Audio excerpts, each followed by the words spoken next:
What's going on, guys? Welcome to Plus Club for May, the show where we play the games throughout the month that PlayStation Plus offers us, and at the end of the month, we talk about our impressions. Hopefully, you guys had a chance to play Beyond Two Souls and Rayman Legends, the games that were offered this month. Also, quick reminder, too, that Pearl Knights is our game of the month until tomorrow.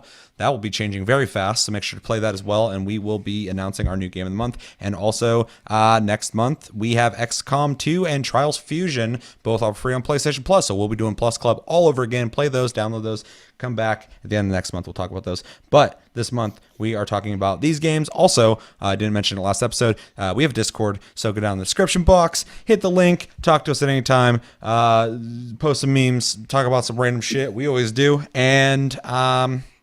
Talking GIFs. Yeah.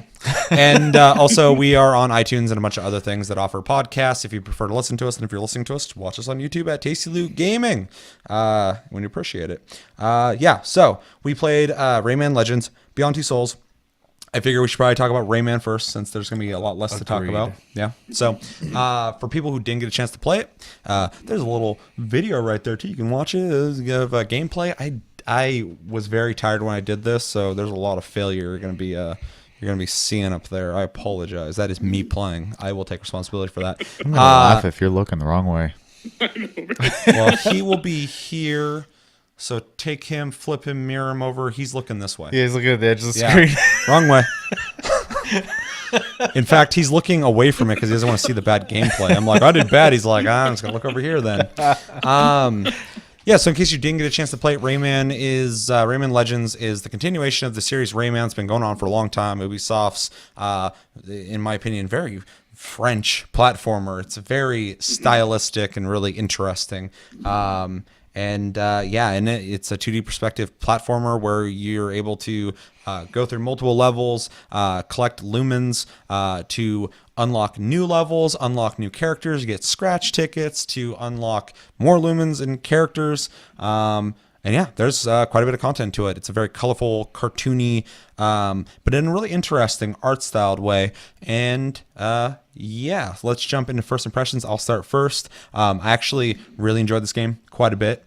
I think it has good controls. I think it feels good. I think it's full of imagination. I constantly was interested in every area I was going. The art style is really cool. I don't really get Rayman. I don't know if anyone's really supposed to get him, but I look at him, I'm like, I don't get it. And I'll look at like the weird fat toad dudes, and I'm like, I don't understand. And I'll see like the little Viking girl, and I'm like, I don't, what is happening here? I don't know about the enemies. I don't know shit about the storyline. I just know that I really enjoy really what they do with the art. There's a lot of really cool sequences where you'll bounce from the foreground into the background, and there's this really cool way they do the 2D art moving that looks really cool. They also have a really good pacing, in my opinion, where you'll be doing one level that's very traditional and then another one that's like, it seems like at the end of every world there is a musical sequence that I think was a really cool way to kind of like not necessarily punish you with a fucking gnarly boss, but kind of have a fun ending to the area, which is something I'm not really used to. It's always the boss before that, it seems, which I always like kind of got like enjoyed, just kind of like listening to a song that's sequenced with a platforming game and seeing kind of like the last part of that world that is beat. Really surprised by the amount of content in the game. There's a game before this, Rayman Origins, that came out, I believe, on Wii or Wii U. I don't remember. And it's been on a bunch of things on PC. And that game was also really well received. I played it. I liked it. I don't know if it's the whole game or not, but there's a lot of levels from that game in this that you can unlock, which I thought was really kind of cool. A lot of characters to unlock, which I thought was cool. It doesn't really seem like there's a difference in like abilities, but visually they look different quite a bit, which is kind of cool. And like daily challenges, stuff like that. There's a lot of really cool stuff going on in this platformer that I feel like a lot of other platformers are kind of missing out on, that they don't have those things. I could sit here and keep talking, so I'll kind of throw it to you guys on your impressions. I mean, I agree with the aspect or the what you said about that other platformers are missing out on. I do think as a game, it does have a lot of different things to offer. The challenge modes is a neat little thing that you can hop in every day and do and get random lumens, and also kind of has a little bit of a sense of competition since it times you. Is it lumens or looms? I don't know. Money. Yeah, money. The I like the game so much I forgot about it. and you can tell that the whole premise, for playing the game is to just have fun, which is great. Definitely. I also am with you on that. Like, I don't get anything though. Like, I'm just like, I'm playing this and I don't have any complaints about this, but why am I doing it? There's almost, and I'm not even complaining because like I love everything about it. I really do, but there's no gravity to it when I play it. Yeah.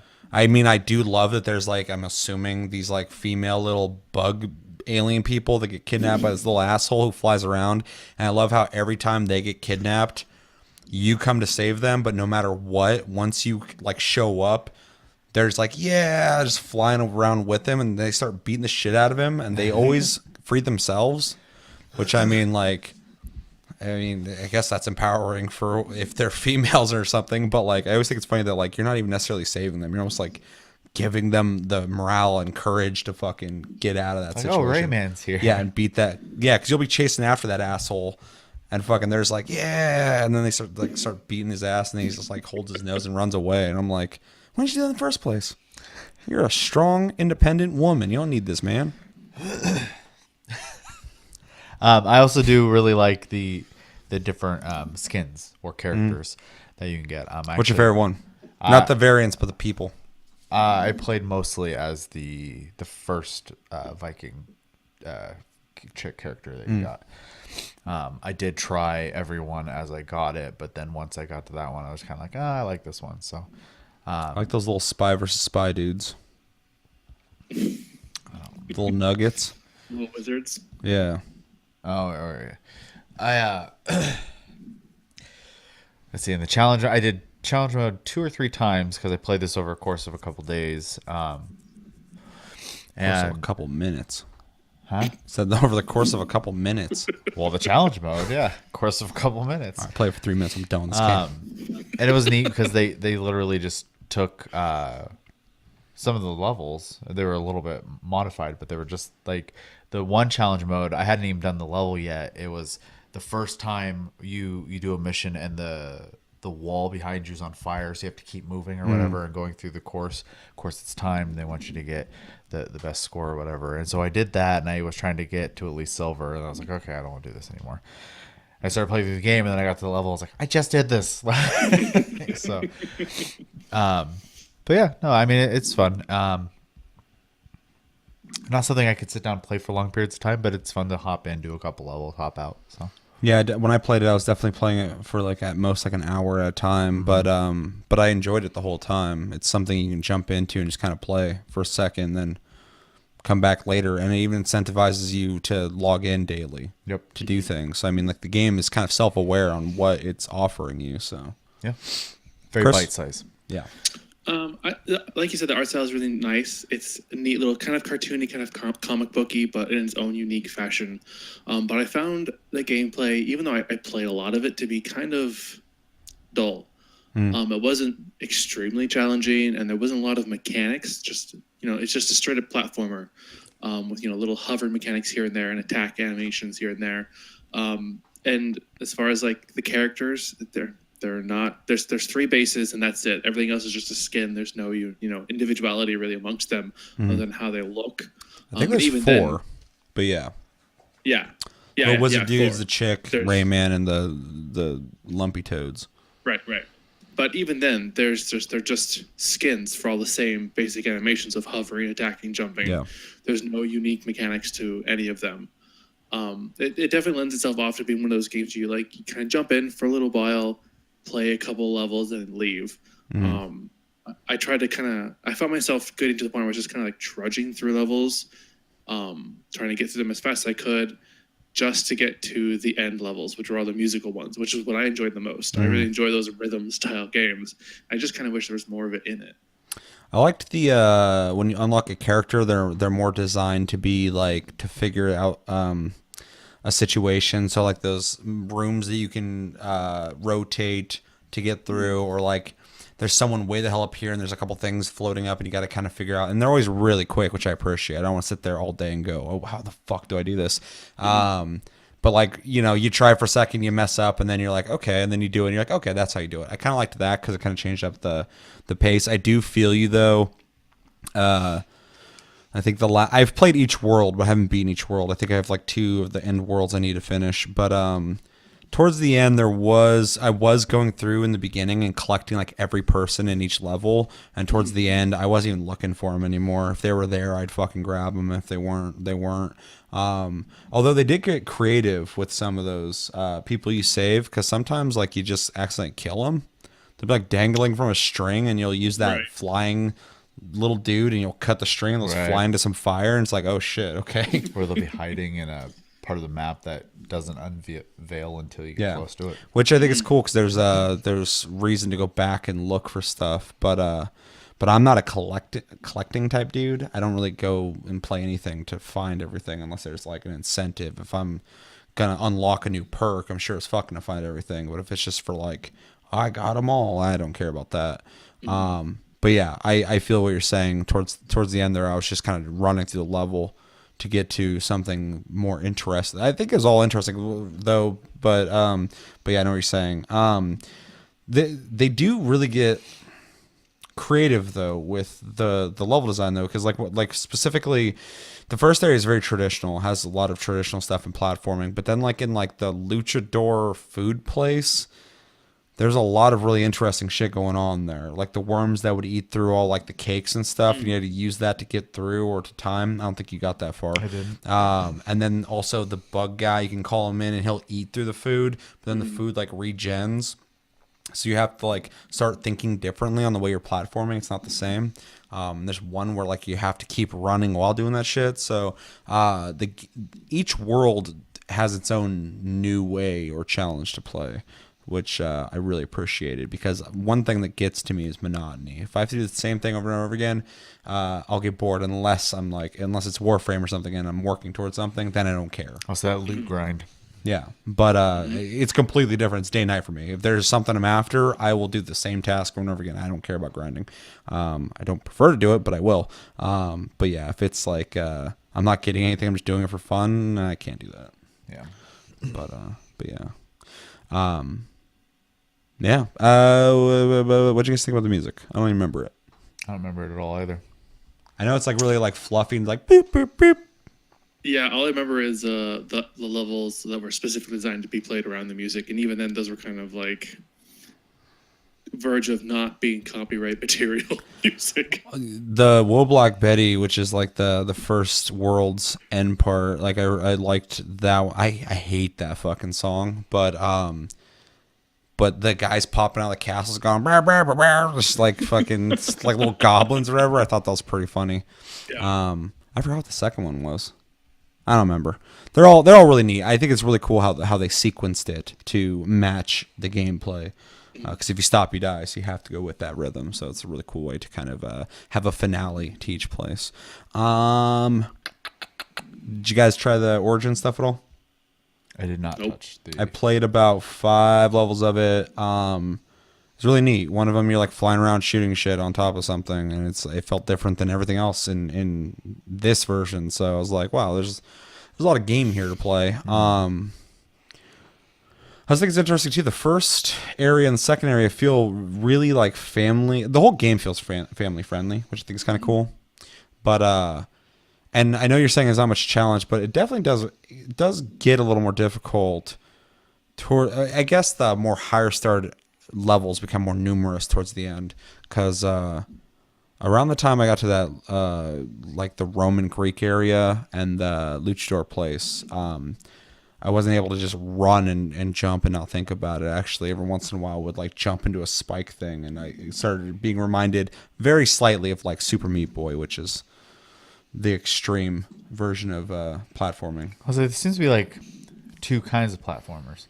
There seems to be ones that are like focused on the platforming aspect, and then there's the collecting ones where you collect all the things. I mean, like, which I think are the 2 paths you're going to go on after all the original great platformers of like Super Nintendo, Sega, and up until 64. Well, yeah, after the I rare mean- platformers. And I was going to say 64 is kind of interesting because a lot of the platformers that came out at that time did both. You know, Mario 64 is a great example of like collecting things and running into difficult platforming, even like Banjo-Kazooie and stuff like Banjo-Kazooie that. for sure. But it Love seems it. like after platformers went away and now they're coming back, people seem to be like hyper focusing on certain aspects. I think Rayman hyper focuses on collecting because it even Definitely. has the getting the pets so that you can go visit them and they give you prizes or whatever for collecting them. Yep. So you have this whole room full of them. In fact, it kind of reminds me of Plants vs Zombies, where you have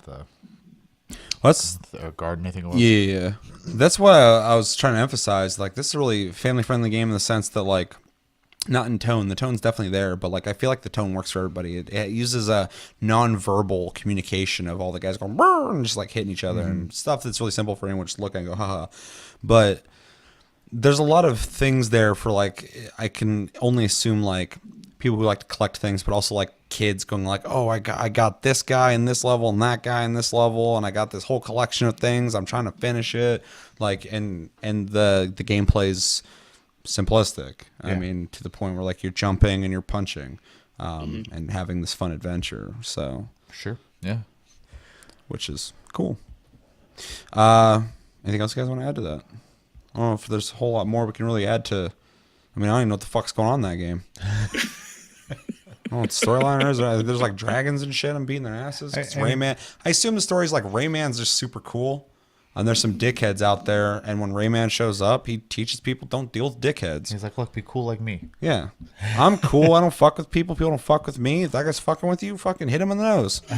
Don't take shit from no one. That's the story of Rayman. And kids are like, that's right, Rayman. I'm going to start hitting people. Rayman puts the sunglasses on. He's like, all right. Next, we're going to get you on I like cigarettes. how this is the 90s. He's from then. I know. Where's Cool Spot at? Fuck that game. No, really, the only thing I have to say is it's impressive how much there is to this game, because I don't imagine even when you were able to buy it, besides being a PlayStation Plus game, that it was that expensive. So, I think it's like $30. if you're looking for a platformer, the bang for the buck is there. Yeah, definitely. With that, let's get into recommendations. I would recommend it to anybody who likes platformers. I actually think it's a must. I think a lot of people really like it. It's already got a fan base, but it's got like a very, it's not even niche. It's just got like a fucking Rayman fan base. People who played it like it. People who haven't played it yet. So I think it should be up there with other platformers. I think Ubisoft has a property that I don't get, but it's fun as fuck. So yeah, if you like platformers of any type, you should be playing this game, or at least try it out and see if you like it. I fucking hate that recently my laptop wants to tell me all about emails while I'm filming. It's a new thing. Anyone who watches the channel, it's been a new thing. You've been here with us for the experience. Mail has new messages. What the fuck's that mean? Anyway, Mail has new messages. Okay. Play this game for like platformers. If you like the prior Raymans, play this. It's more of the same with some of that old shit. You're getting a complete package. If you like fun, whimsical games, they're just about like just having fun. There's not like a huge challenge there. Play it. If you like games where you collect things, this game's for you. And yeah, if you're a fan of like animated looking or cartoony or comic book looking games, I mean, this is a must in my opinion. I think the art style is really unique. I really like it. I don't think everybody will love it, but I think it doesn't look like anything else. You look at it, you're like, it's Rayman for sure. I'll throw it to you guys, because there's other things I could probably recommend, but I was gonna say you pretty much nailed the ones. I was gonna say platforming. It's a platformer. Collection, I think, is probably the second one, just because if you're that person who plays a Mario game and you're collecting every single coin and you get like stressed out that you missed a coin or fell down a hole, I mean, this is that type of game. There's literally in the challenges mode specifically, it incentivizes you to get more of the collectibles. In fact, to get the scratch tickets, you need to collect most of them in the level. So yeah, if that's your cup of tea, this game will really work for you. And you also said the style. It's a very quirky, fun game. So It's not, and like when I play it, I'm not like laughing at it, but like, and I don't laugh at like a lot of like what like I don't know, games that are known to be super humorous. I'm never like, haha, this is fucking funny.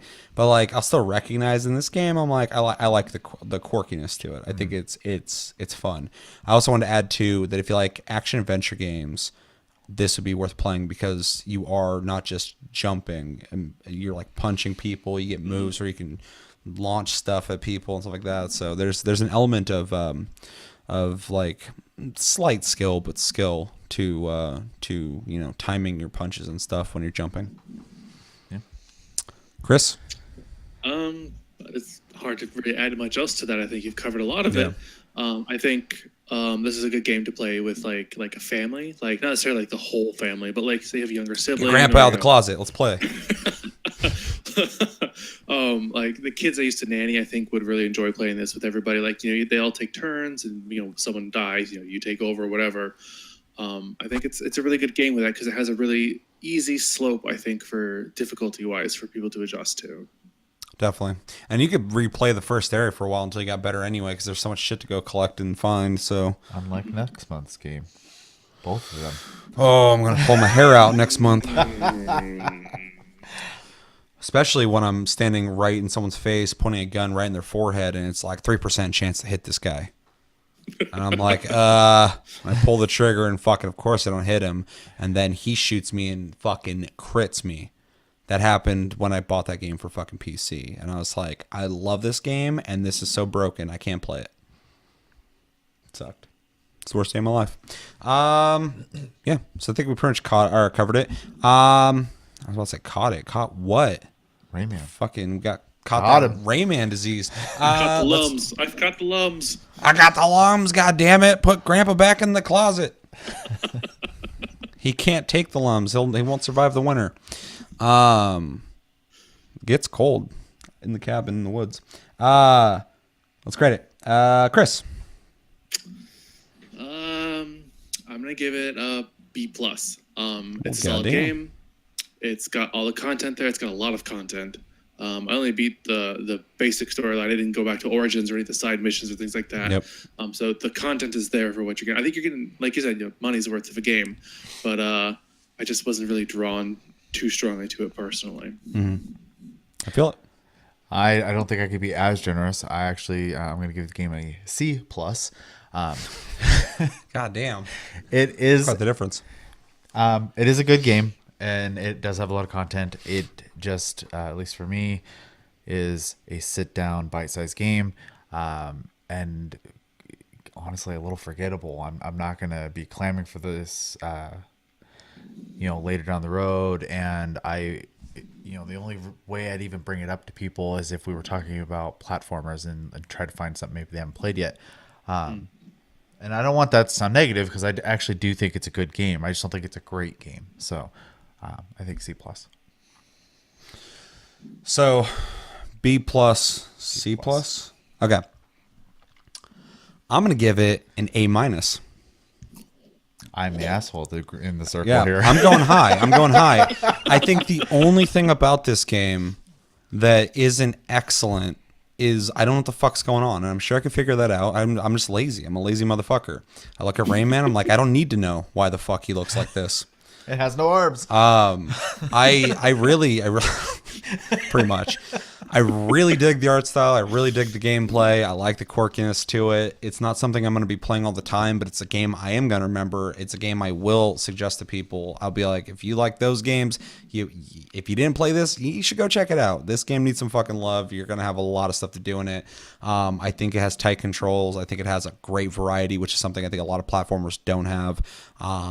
And it just has fun the whole time. I could just feel the developers had a blast making this fucking game. It felt like a pet project. I feel like at Ubisoft, I don't think anyone out here is like clamoring for we want Rayman back, but they're like, we had that property Rayman back in the day. Let's like make a Rayman game again. They did it, and I think it's fucking cool. And because it's not like Assassin's Creed where they gotta like adhere to a strict Right. code of what the game needs to be. Like they just go at it and make a fun game. And I think they did a really good job. And like I said, I can't emphasize enough. I love the art style. I think it's really neat. It's very weird though. I look at it, I'm like, what the fuck is he supposed to be? Who the hell's that? Why is she punching him? And like, why is this guy a dick? But yeah, outside of that, like, you know, I love it. The backgrounds look great. The way you fly through them, stuff like that. Just really, just like I said, just on a design like principle, it's a really cool experience in my opinion. So A-, not like my favorite game ever. Obviously, I'm just rating that high because I can't find a whole lot wrong with it. So yeah. All right. Let us know in the comments, what did you think of Rayman, or did you not play it? Why didn't you play it? Would you play it? Are you interested in it? Did you play the last Raymans, and what would you grade Rayman Legends? Let us know in the comments. The second game we played this month is I'm looking at my phone because I forgot what the fuck it's called. Beyond Two Souls. If you didn't have a chance to play that, I have some very early footage because I don't want to show off anything later in the game up here. I think a lot of it's when she's a little kid, so that stuff's kind of vague anyway. A lot of mystery going on there. But if you didn't get a chance to play it, is Quantic Dream's last game they made, the guys who just came out with Detroit Become Human, a game that I can finally pick up because I fucking beat this. But yeah, it is very much a Quantic Dream game. All their games are narrative-driven, multiple choice story games, always really high on the production value and the mocapping. They're essentially movies that you play through. This one actually is good. Voice acting, or actors in general, as the last game, people had some Nam and Jaden accents and weird. What was the kid's name again? Which one? Sean or Jason? Jason. Jason. Jason. Jason. And then fucking This is a fun game. Sean. Sean. Sean. That guy's looking for his kids everywhere. You can hear it fucking as soon as you hear that guy coming, you're like, they're not here. Go that way. Anyway. In this, you play as a person who is connected to some kind of entity. We are going to do a spoiler talk on this later too, so I'm being vague for the people who don't want to have this spoiled for them. Jody? Yeah. Jody has a connection with an entity that she's had her whole life. And you're essentially going through the saga of her life from being a kid to essentially a result into her adult life. And through that time, you get to make decisions. And at the end, you get to make a couple decisions that kind of dictate where she goes from there. Really interesting. I kept that vague enough, right? That's pretty vague. Okay. Yeah. No, spoiled. Completely spoiled. There's a fucking ghost in this? Yeah, don't watch the trailers because it'll ruin a lot for you. But yeah, it goes through pretty much the trials and all the shit that she has to go through in her life, being a freak. And yeah, we played it. We all beat it. So we'll first off start off without spoilers, talking about our impressions. We'll move into spoiler talk. Should we talk about spoilers after we grade it, or should we just tell people we're going to spoilers and then tell them to go to the end for the grade? I feel like it'd be more. Why don't we do? Yeah, do it that way. Okay. Yeah. So anyway, impressions. Vague impressions. So I have to say that I forgot that this was a PlayStation 3 game because it honestly looks like a PS4 game. So that's a huge compliment. I reminded myself like 4 different times in 4 different play sessions of the game that I'd be like, "Oh yeah, it's a PS3 game." I can't tell. Really good. I can't tell. So props to you, Quantic Dreams, for making a game. It was the end of the PS. Making a PS4 game on PS3. Yeah, I mean, Last of Us. I'm pretty sure they touched it up before they brought out the PS4, but still, it's really good looking. Mocap is great, but they started as a mocap company in the first place, so not surprising, but always a treat. And the voice acting, like you said, was so much better. No complaints except for zero complaints. I have one complaint. She says she calls Aiden Eden once. Oh, that just seems like the director. It's in my stream. Screwed up, yeah, he should have been like, "What? Let's do that again." But he's like, "That's fine. That's fine." Who's Eden? Nah, it's fine. Don't worry about it. Something else I really like, which obviously they went nutso with Detroit Become Human. There are actually quite a few choices in this game, and some of them, and a lot of them, I should say, actually, are not obvious, which Not I obvious at all. really appreciate. It makes huge incentive to play through the game again. This game also has 24 endings. So another incentive to play through again, especially if you're a trophy hunter, you have a lot to do.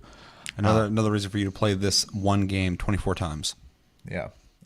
So probably not the best for trophy hunters because it's a long investment. A lot of you like to.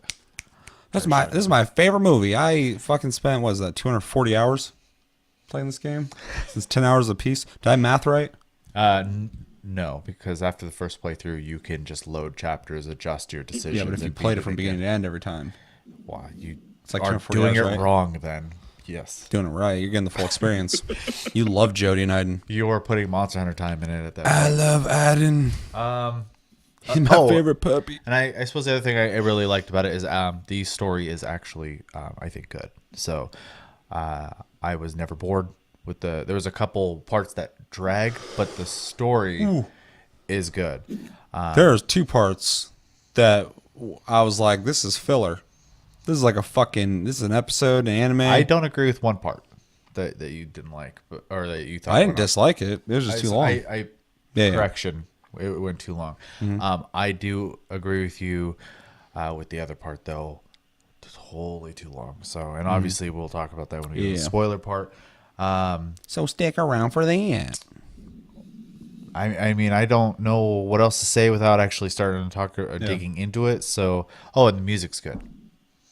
So, Man, I wanted to say that, man, but I can't remember one fucking part of that score. So I can't either, but that's not surprising coming from me. I can't remember anything. Yeah, but I do remember I'm a score while guy. playing, the music always seemed to fit really well. So There's one particular scene that I thought the score accompanied it. Like it was all fine. It's just nothing that I would be like, oh shit, this is really good. It seemed like a very default standard any budget thriller soundtrack would be in any kind of movie. Nothing too high. I mean, I think Chris said Hans Zimmer was a producer on this, but that means that he probably overlooked somebody working on it. Yeah. It does not sound like a Hans Zimmer soundtrack. So, and I love Hans Zimmer. He's one of my favorites. But yeah, I don't know. I'm just talking about soundtrack, but you brought it up. I didn't. I'm not saying that to be like this soundtrack's amazing. I'm Yeah. gonna go download it like I would say about like Nier Automata has an amazing Oh, soundtrack. it's great, fantastic. But the soundtrack, I could actually notice it was there and it did accompany it. There's a lot of It was good. games It's fine. like we just got done talking about Rayman. I couldn't tell you anything about the soundtrack because it might as well not have existed. As just for boop, it does boop, exist in boop, this, and they did the right choices. I think Yeah. so. Obviously, probably could have been better. Always can be. It's the goal for any artist, I'm sure. So, but yeah. Jumping into my impressions. This is absolutely a Quantic Dream game, 100%. I think somebody recently, who was it? Somebody I follow on Twitter was talking about Detroit Become Human. They're like, I'm warning all of you guys that this movie is an interactive, or this game is an interactive movie. So if you are okay with that, pick it up. But otherwise, don't touch this because you're gonna be watching it. And everybody's like, so like every other Quantic Dream game. And people are like, what is this guy new?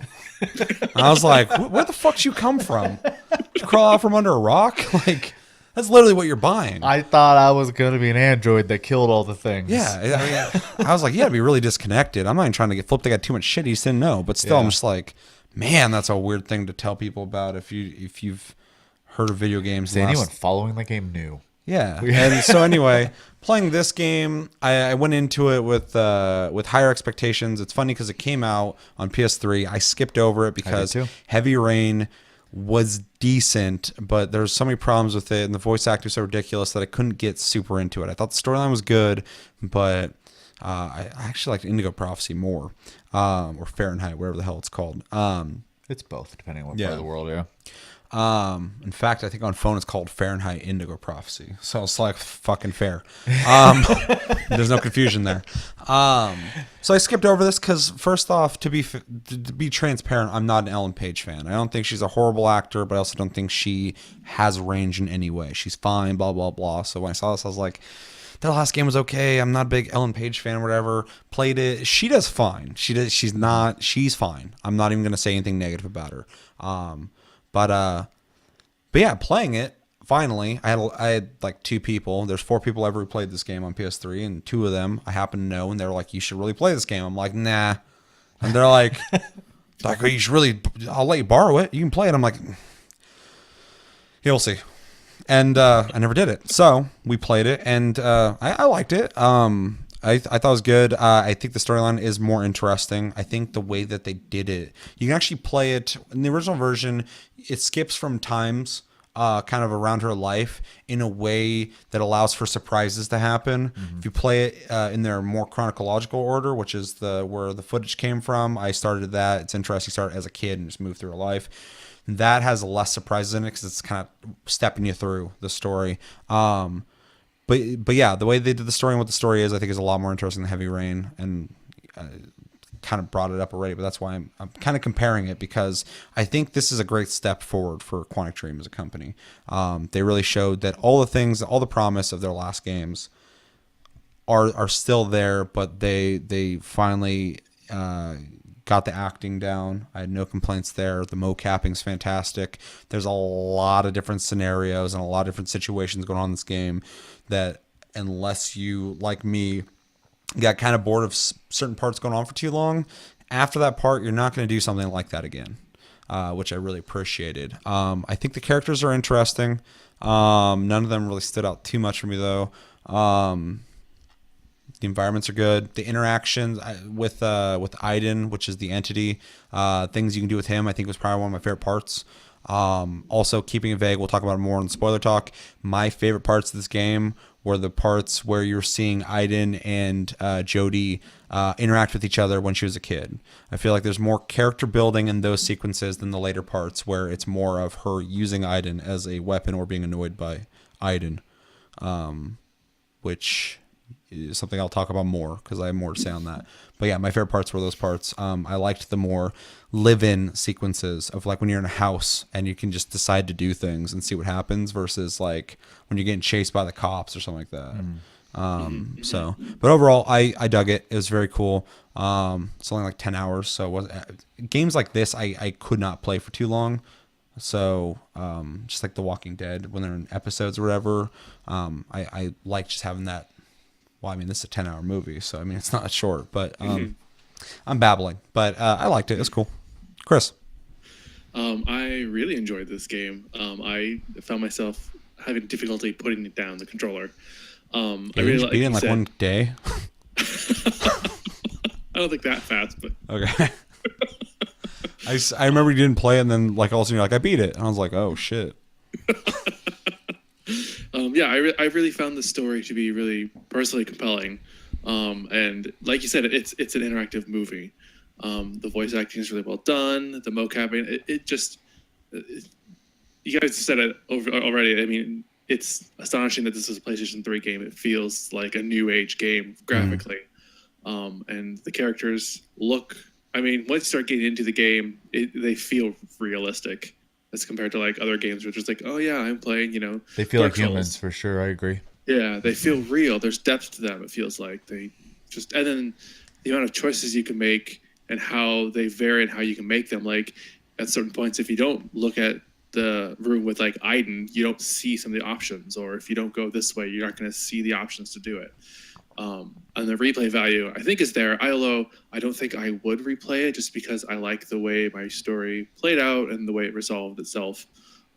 Which is interesting, because I feel the same too, and I think it's because you made those decisions to get to that point, and they made it reactive enough to allow you to do that. Well, not just allow you to do that, but give you a resolution that is going to cater to those decisions you wanted. That's them understanding what people are wanting, because anyone could let you have your decisions, but they're still going to end it a certain way or whatever, and you might not agree with that. But even my ending, I was like, yeah, that works for me. So I feel that. The main character, Jodie, has like this weird like feeling, at least for me, that like she's her own entity, but at the same time she's me, because I'm making the choices for her. So like there's this weird like personal connection I feel to the game for the story, the choices that I made. That's the two souls. It's you and Jodie. I'm glad you felt that. I felt that to be profound, deep, poetic. So you guys seem to really like it. I liked it as well. I'm not as enthusiastic about it. Well, shit. Should we just jump into spoilers? I think so. I think we should grade it first and then do spoilers. That way, if people don't want to hear the spoilers, they can hear our grade. I kind of want to do the grade after, just because I have a lot to say on it, and I think it'll really explain my grade. So, is that cool? Yeah, that's fine. You guys are gonna want to skip ahead. I will try to remember to put a timestamp, but yeah, if not, feel free to put it in the comments, and I can sticky it as well. So. Yeah, or just skip to the end where I'm like, yeah, fucking find me on Twitch, blah blah blah, and just go back a little bit. That's how YouTube works, right? I'm teaching everybody. I am a prophet. All right, so this is your fair warning. We are heading into spoiler territory So in you wanna- 3. Yeah, if you want to play this game and have the full experience, don't continue on from here. If you want to watch the whole fucking thing, I streamed the whole fucking thing in 3 parts. You can watch that whole fucking thing. Yeah. So go check that out. And I harassed him through most of it. He harassed me at the last part. Yeah, the last part. He came in. He's like, "You fucking played the game bad." And I cried. So go watch that episode and watch me cry. That really happened. Go look for it. Skim through the 3 hours of it. Be like, where's he at? I'm in there. Where the fuck's this asshole? I'm in the bottom right corner. You'll find me right there. And I got the chat there too, so you can watch Chris be a dick to me. Okay, so spoilers. Fuck, I don't even know where to begin. What was your ending? That's what I'm the most curious about. What happened at the end? Okay, so yeah, that's a good way to start this. Because I was like, there's a lot to here to fucking unpack. So, in the ending of the game, I'm assuming we all got the same sequence to decide our endings. And in the end, Willem Dafoe goes crazy. I'm assuming he goes crazy with everybody's. He does, but different scenarios can play out from that. Sure, but I'm just trying to keep like an archetype that we can fucking branch off of. And he releases some shit, and a bunch of stuff happens, and you get to make a decision from that point. So around that time, what was when you originally talked to him to your end sequence? What happened? You mean after he? Anything you think is worth mentioning in your ending? Okay, so from the sequence when he goes nuts and breaks the capacitor, I think is what it was, or whatever that holds the. I can't. Black Sun. They call it the Black Sun, but it can't remember the actual term for what that is right now. It's like a fucking door to another dimension. But yeah.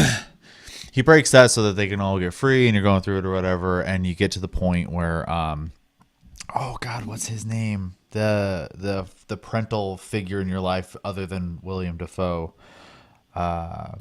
Hey, what is the guy's like? It's my little princess. Yeah, the other scientist that's like your parental figure. Yeah. Anyways, and I'm sure it can play out different ways, but in my case, I screwed up one of the QuickTime events. One of the specters or whatever they are hit him and knocked his suit's grid off, and he hit the ground like he was gonna die. And I went back for him.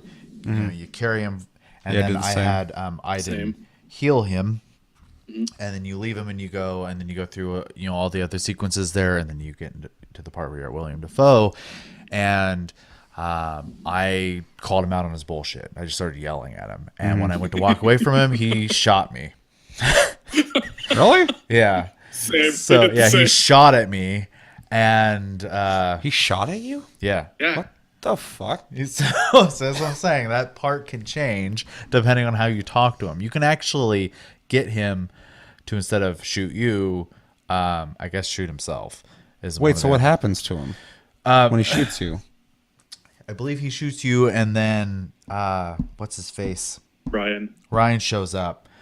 And Ryan, dude. And Kendall. anyways, yeah, regardless of the situation, he ends up, William Dafoe dies. And then How does he die? In yours. I'm drawing a huge blank now. I'm pretty sure. Oh no. Why am I forgetting that? How did he die for you, Chris? So during that interaction, you have the choice of using Iden to choke him, to kind of like knock him out. I didn't. I started to choke him, then I stopped because I didn't really want to kill him because, father figure. Ryan comes in out of nowhere, grabs the gun. He gets shot. And at the same time, he turns and shoots Nathan at the same time. So they both kill each other. What? Oh, that's not what happened to me. There's a lot of things. So that go on in that scene. Ryan survived for me. I choked him out. That's what happened. I choked him until he died. Mm-hmm. So, and then he shows up and his family comes rushing to him. He hugs him. He says, "You're the only one who can stop this." And then they fade away.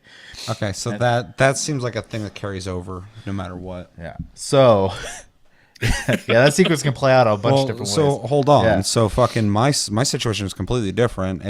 I actually made a joke in the stream, and it's kind of a fucked up joke, but I was like, that is a bold scene because that's the only movie or game I've seen fucking show suicide in a positive light. Because I literally ran into him. He's out there in his fucking. Oh, you said the right things to him then. Stupid shirt. And I talked to him. I told him, I was like, dude, this is your fault. You did all this shit. Blah blah blah. You need to help me fix this right fucking now. And he just like does some more like, oh, I missed them. Blah blah blah. And he puts a gun in his mouth. Pulls the trigger just like that. Just kills himself. And she's just like. And then like his family shows up and they're all hugging. They look like, you got to do this now. And then they're like, and I was like, they played that off like it was a good thing. Like him just, there wasn't even like any like dark or like, this has to happen. He was just like, fuck this. Yeah, it had to happen on mine. He was going to kill me. Yeah, there's no conflict. He was just like, all right, bye. So Seth let him kill himself. Chevy killed him. And I let Ryan and him just duke it out. Yeah. So Ryan died on yours? Yeah. Huh. Yeah, he lived on mine. Yeah, shot to the gut and just keeled over. Interesting. Yeah. In fact, every character, when you get to the very last sequence, when you're looking through, before it tells you can choose and it shows you people, all those people can live or die. So. Wow. So. Because fucking my little princess, he died on mine. Yeah, he lived on mine because I healed him with Iden before. I tried to heal him. You failed. You didn't do it. Yeah, because he's got a couple spots, and I must pick the right spot. So. Yeah, because he's on the ground or whatever, and it's weird the way they were like we're not gonna leave. He's like, you gotta leave me, and then like I went to do the thing, and then like he just like, and I'm like, and they're like, we gotta go, and I was like, you must have to be pretty quick on it. Okay, I don't even know if it gave me playing time. I'm just like, do this. I'm like, eh. Honestly, I just as soon as he hit the ground, I was like, oh, I know I can do that. This in other situations like this that have happened, and I healed him. The one I didn't do, we'll talk about when we get to that scene.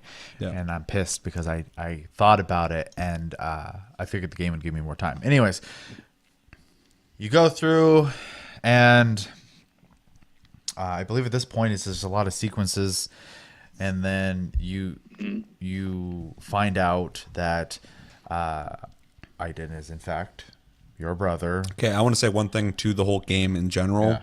This is the only scene in the whole game I felt anything for, any emotion at all. Yeah? Yeah. I didn't feel anything. The storyline's fine. I'm not talking shit about it, but it takes a lot for me to get invested. In fact, one thing I want to talk about, and hopefully we get a chance to, is I wished that there was more character development and nuance between Iden and Jody as characters, because I needed that.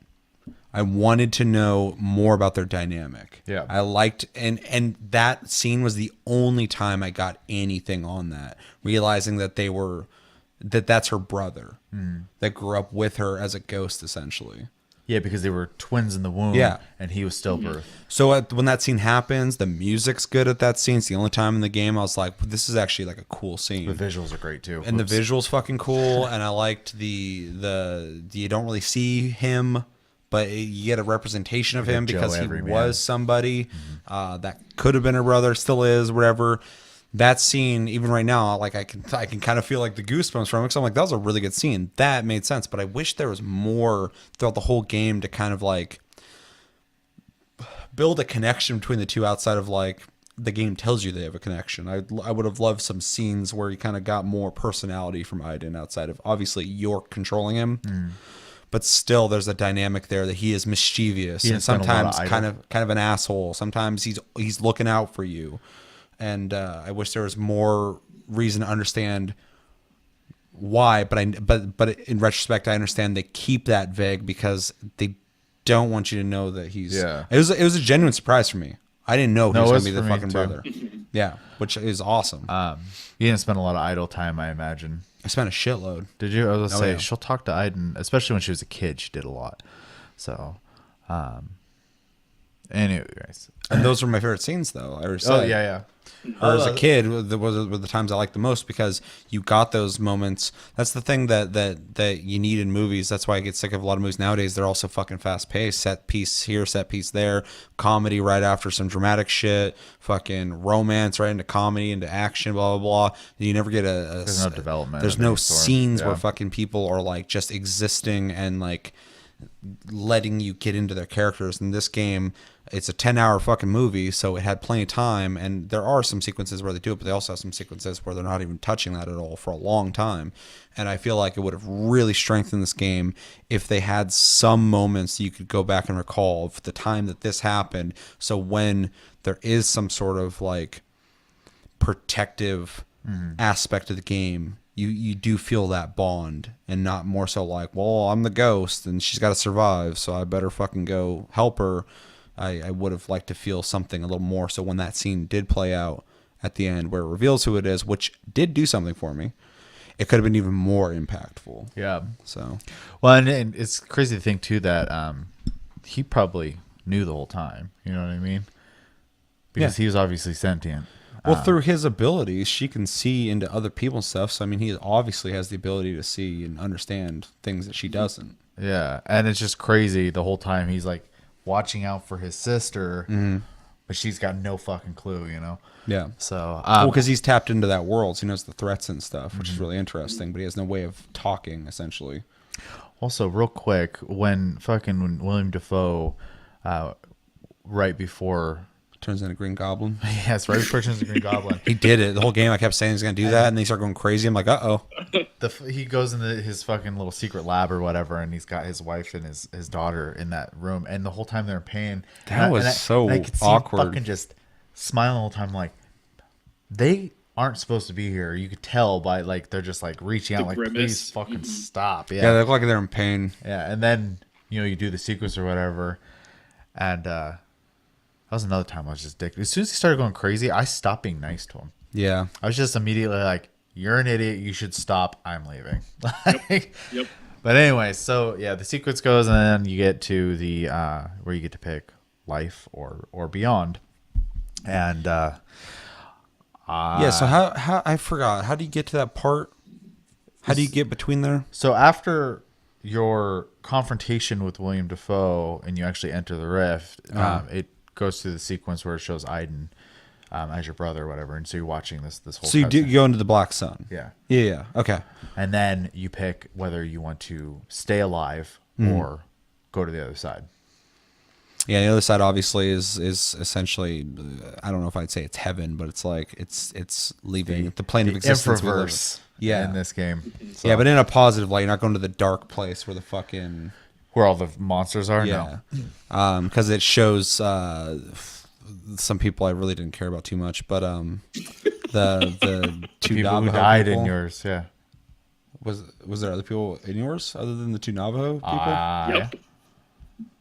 How many people you fucking let die? Ryan was there.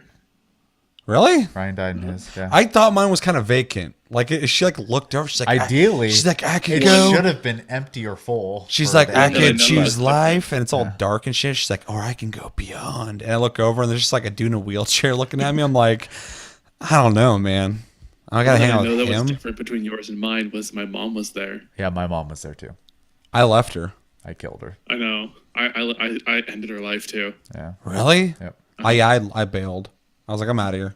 Yeah, and then at the end, it's like you condemned your mom. Where the fuck? I was like, damn. I gotta say, like, she's been like this. This is her life now. You know? It was kind of fun. That game is bold in the sense that, and it's Quantic Dream in general. They really don't stray away from really intense shit. But like, there's some really fucking dark shit going on in that game. Like Willem Dafoe trapping his family because he wants them back. two Like he's not worlds. trying to be a dick, but is so fucking out of his mind Obsessed. Yeah. that he's like hurting them. And you don't know how long he's been doing that. Yeah. So like that's fucked up.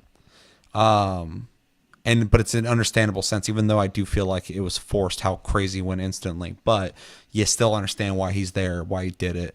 And then like the mom thing, I didn't really care too much about. Like, I need to know who I am. That's my own personal thing. I'm like, that's not who you are, but whatever. But you find out like what happened to her mom and how she is now, and it's just like, this is fucked up too. But then I'm a dick. Did it happen that quickly? Because you leave William Dafoe after he learns of his family dying. Darth Vader. When you're his dad. A kid.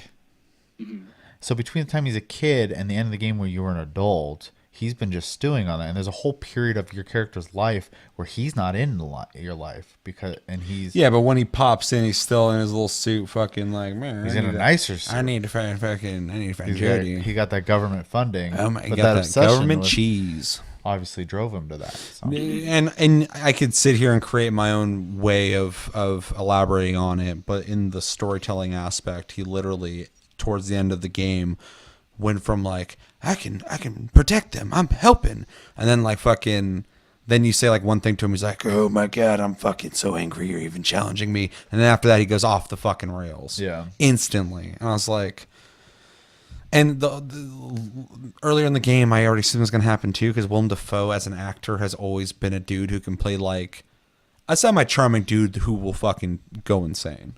So I was usually when he plays though, like in all the movies I've seen him in, he's usually like this really nice and calm and charming man, and just snaps. That's what I'm saying. That's his thing, because he's such like a interesting looking dude. I'll put it that way. That that he can come off as like, oh, you seem nice, and then he can also fucking like be like, see you around, Spider-Man. Fucking shoot his Cadillac at him and shit, and impale himself. He can flip that switch. Anyway. Yeah, I felt it was abrupt. It was not bad. It's just abrupt the way he went kind of crazy. There's a reason for it, of course, but I don't think it was presented well enough, in my opinion. But I'm looking at it from a movie perspective, so right. But so anyway, yeah, you go in between the areas. I only saw the grandma and the dad from the Navajo segment in the game. It was a Paul and I cannot remember her name. Yeah. And I saw them, and I'm like, oh, it's kind of cool, whatever. So who was on yours? Those two and my mom. And then Chris, same except for Ryan. Seacrest, out. Yeah, and the one I was pissed off about was Paul, because I was going to save him, but I thought the game was going to give me more time than it did. I know you could save Paul. You go immediately in the house and heal him, and he'll be okay. See, I headed back the wrong direction, thinking I had to go back through the canyons and around, and apparently the house was just right in front of me. So it was like, oh wait, go this way. I was pissed. I was like, motherfucker. Every time I see somebody get slapped by a demon in that game, and they go on the ground like, oh, I'm like, they're dead. Well, I mean, you're not wrong. It's over. But now in retrospect, I'm hearing I could have saved him. I'm like, that's a really bad way to look at things. As soon as someone hits the ground, I'm like, they're gone. You played too much DayZ. Yeah, I could have saved them, but I'm like, it's over. We got to get out of here. I've been playing H1Z1. I see someone go down. I'm like, we're out of here. So you can look at the beyond. You can look at life. And yeah, in my case, I picked life. Kind of wishing I would have picked beyond, thinking back on it now, but I've been feeling we all picked life. I feel like most people will pick life. Yeah. So I picked life, and it goes through where you come back or whatever. Well, let's stop there real quick. Yeah. So Chris, what'd you pick? You pick life? Life. Yeah. And then I also picked life. And this is something I find really interesting, because when I looked at the statistics, actually, I didn't think it showed statistics on that one. But I still would guess that most people pick life, because I feel like, and this is my opinion, this is why I picked life. It's funny. As soon as I had that choice, my first instinct was beyond, because the music, the lighting, everybody going, hey, hi, blah, blah, blah. We're all here, want to hang out. I'm like, I already hung out with you guys, and there's crazy demons and shit, and you guys got killed. I learned my lesson. But fucking, I thought about it, but then for a split second I was like, I can't pick that though. Like the whole point, I mean, you're trying to save the world, but also you're trying to have a life, and you've been working and fucking fighting your whole life to have a normal life that's not shit, and it feels defeatist to just quit. And going beyond, in my opinion, is quitting.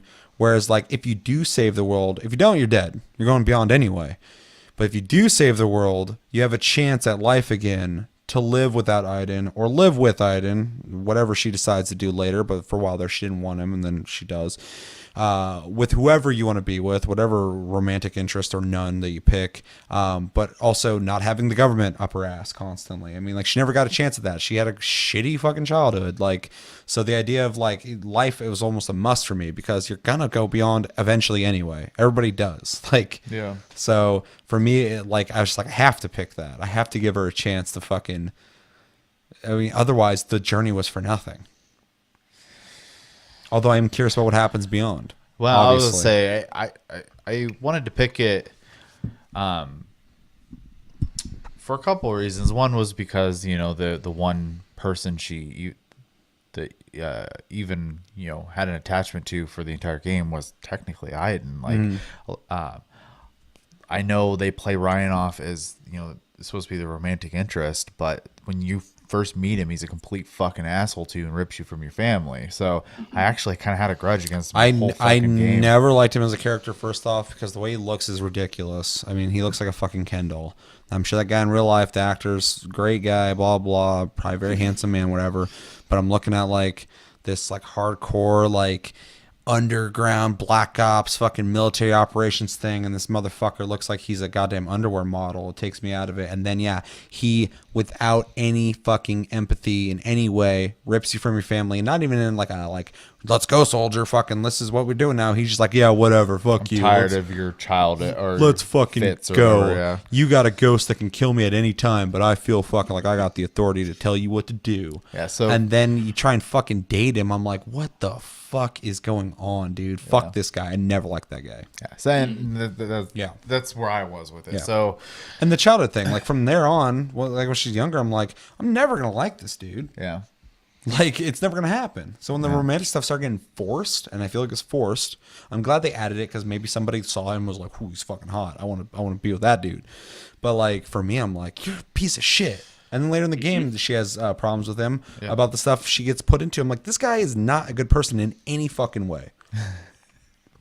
I would say the only time I kind of let it slide a little bit is the very forced date scene. I destroyed that house. Really? Oh yeah. I cleaned it like crazy, blah blah. Because for me in my head, it was like the one moment where she gets to like feel like a human being instead of a freak. So Not with that guy. yeah, and I was tempted when he showed up to like hit the wine bottle and shit that was in front of him, but I was like, because this is kind of how like I played as Aiden. I was like, I kind of just went by what she wanted, right? So she was like, I need this night, blah blah blah blah type of thing, and I was like, okay, well, you're asking me, but anytime like like someone else did something and it would like was mean towards her, I would be like, I'm gonna do whatever I can to fuck with this person. Like when the dad, the fake dad and the fake mom finally like get rid of you or whatever, and they go to leave, and I can't remember what the fucking dad says, but I start choking him, and and it was like, she was like, stop, Aiden, stop. I was like, nope. I'm gonna keep choking him until he either dies or what actually happens in the game forces you to stop, and the guy screams and calls you a monster, and they leave. But so I kind of played the protective. But see, this is something that's interesting too, and a lot of people do this. I'd say fucking 90% of everyone I ever talk to when it comes to games in general like to play games as a character. I always play them based, not even as me either. I never put myself in games, but I always make my decisions based off what I would do, and it's always a very gray area. So I don't really get to fully go evil or fully go good in a lot of games because I'm always pretty in the center. This game, though, I felt as though Aiden, as a blank slate, even when you get the reveal of him visually, is more of the vessel to exact you as you and your decisions in that world, to a way to imprint what you think of the situation as Aiden. Aiden is you, in my opinion. I always viewed him as like your best friend. Well, that's what the story is. Yeah. But I'm saying the decisions are there as what you would do in that situation. You see what she's doing with Ryan or whatever the fuck. But you're going to use Aiden in a sense to show your opinion on that situation. So yeah, he is the friend, the brother, the protector, whatever. That's of course like that's exactly what he is. But your decisions, you get more freedom with him than like her. Her, you like walk and you like interact with things, and the story unfolds. With him, you get to dictate whether things get more chaotic or not, and that's purely your imprint on the story. Aiden is you as a catalyst, or not catalyst, as a vessel. Yeah. So like in that scene, you're saying like you wanted her, you're seeing Aiden as like a character, and so you're like using him to like support her or whatever. I was using him as a way to rebel against the idea of her even interacting with this dude. So I sabotaged the whole fucking thing as much as I could. I mean, like I turned the fucking oven all the way up and it burnt the goddamn. What'd you guys pick? What food did you guys pick? The beef. Yeah, I also picked the beef. I picked it was like chicken or something. I don't Curry. The curry. Yeah, I did the curry. I almost ordered a pizza. Yeah, I thought about that too. I did the curry, and it was the worst curry I've ever seen in my fucking life. She had like 3 ingredients, and she just threw in the oven. I was like, damn, I don't know what kind of curry that is. But yeah, it's in there cooking, and like while they're hanging out, I just like floated in there. I just went and just cranked it all the way up and started smoking it up the house and shit. I ruined that fucking night. They're sitting at the table talking, and I literally, like a slingshot, shot that bottle against the wall and just blew it up. And the whole time they're just like sitting there, and she's like, "I didn't fucking stop." And Ryan's like, "Maybe I should go." She's like, "No, don't go." Blah blah blah blah. And then like I'm sitting there like in the background, just rattling chairs, and fucking, and they're both just like. He's like, "I'm gonna go," and she's like, "God damn it!" I'm sitting there still, just fucking. See, I did the same thing as Chevy. Yeah. Oh. I let the day play out because I felt like I was as Aiden, like you said, she asked like, "Hey, I need this. I want one night where I can just have a normal night as a human." So I just let things play out. I just let her figure it out for herself and play out the story that part by herself. You guys are good, supportive people. I was like, I don't like this guy in any sense. Did Jody sleep with Ryan in your game, Chevy? Yeah. Ugh. She wouldn't in mine. Really? She Yeah, fucking because straight what up happened- Didn't in fucking mine. hesitate, Because of man. what I was happened. and Trishelle's like hanging out on my shoulder at this point because for some reason she loves that shit, and I was like, I don't want to actually watch this myself, so I made Aiden leave the room. And Trishelle's That was like, I'm the- watching that. I'm That like, was ew. ugh. Yeah, is it So- cool my brother watches? So earlier in the game, you get a choice to try to sneak out and go to like a bar and hang out with your friends, right? I snuck out. I went to the bar and failed. shit happened. I failed. You failed. Oh, you actually make it to the bar and you're there by yourself. Your friends never show up, and you basically almost, I guess we're in spoiler territories. It doesn't matter. You almost get raped by 3 guys in the bar, and as Aiden, I killed all of them. I literally possessed one and shot them all I to never even death. saw this whole area of the game. It's funny. Because that happened, she had flashbacks of it when Ryan tried to get intimate with her, and so she couldn't. She physically wouldn't sleep with him. Oh, it's interesting. There's a lot of shit you can do in that, like different scenarios, man. Because that's like I straight up made Ryan get the fuck out. I was just kicking shit around and stuff. I was like, I'm gonna leave, and then she like tried to stop him, and he's like, no. He's like, we'll try this again. We'll take it slow. And that was the only time I was like, I respect him because I'm obviously not happy. So, and he's not like, oh, fuck Aiden, we should go fuck, blah, blah, blah. He's like, I get it. I'm like, yeah, you should, motherfucker, because you're a piece of shit. So that's really interesting. There's all the, when you guys were homeless, did you guys do the blowjob? Nope. What? I didn't even know that was an option. There's a guy who's catcalling you on the street as you're walking around looking for money. He's like, hey, you want to put those like sweet most lips to good use? Cliche motherfucker ever. Oh, yeah, I didn't see that person. I wanted to choke him, but I don't think you could. How funny. Yeah, I literally went down to try to panhandle, and she's like, what am I doing here? And then I went up to like an ATM, and I made Aiden pull money out. Really? Yeah. So did Dude, I. I was straight up trying to suck a dick for money. I'm not against sex work. I'll suck a dick for money. I didn't even know I mean, that. I won't, but I'll definitely in game suck a dick for money. Okay, so I want to talk about the multiple sections as well, but I want to finish the ending real fast. Yeah. Because we're gonna Hold on. Let's complete the dick sucking real quick. So fucking, I'm walking around and that homeless dude who I thought was actually a pretty cool character. He's like doing his thing, trying to get money or whatever. I went walking around and like, failed at everything. And then like I walk across the street before he even said anything. I saw him like that guy's a piece of shit. And he looks at me, he's like, "Hey, baby." I'm like, "Here we go." And it's funny because like the whole time I know what he's gonna say, but I didn't think he's gonna give me the option to be like, "Yeah, let's do that." And fucking the whole time I'm like, "Oh shit, what's up?" And fucking he's like, "Hey, you want to earn some money?" And she, like a child, is like, yeah." He's like, "I got some fucking money for you." And she's like, How do I get it? I'm like, are you serious? Are you guys really playing this out like she's that naive? I mean, like, I almost was like, this is weird. This is bizarre, because any adult would be like, all right, creep. And he's like, "Oh, just come back to the alleyway with me, and I'll give you $5." And first off, I watch the stream. I was like, "You need some self worth, girl. You're fucking worth more than $5 Charge that motherfucker $100 at the very least." But anyway, that chick's just got on the streets. Fucking, she could goddamn. Anyway, I'm not getting into that. But you go back there, and the whole time I'm like, this is so ridiculous. Is she actually gonna do it? That's the only reason I even did it. I just want to see how far they would go with that. And he's like, "All right, fucking get to work." And she gets down on her knees, and he's just looking there. He's like, "Hey, hey, hey, hey." And I'm like, this is weird. And like, I'm like, am I actually gonna sit here and watch it? And then she's like, "I don't know if I could do it." And then it takes you to Iden, but I'm a dickhead. I was looking at my phone for a split second, and you can do something with him. I'm assuming you can probably choke him or fucking force push him into space or something, which would be dope. But I look up and the sequence ended. I was like, "Oh shit, I missed it," because I was gonna do something. I was like, "Oh fuck, I'll beat his ass. I'll take his money. Let's rob him. Let's kill this guy and steal all his fucking money." That's where my brain went next. It's like, first off, suck a dick. Secondly, let's kill this dude and get his money. Missed that sequence because I'm lazy. And then she's like, "I can't do it." And he's like, "What?" He's like, I'm gonna get angry." And fucking, she's like, "I can't do it, blah blah blah." And he's like, "You're lucky I'm not angry today." And he like walks off.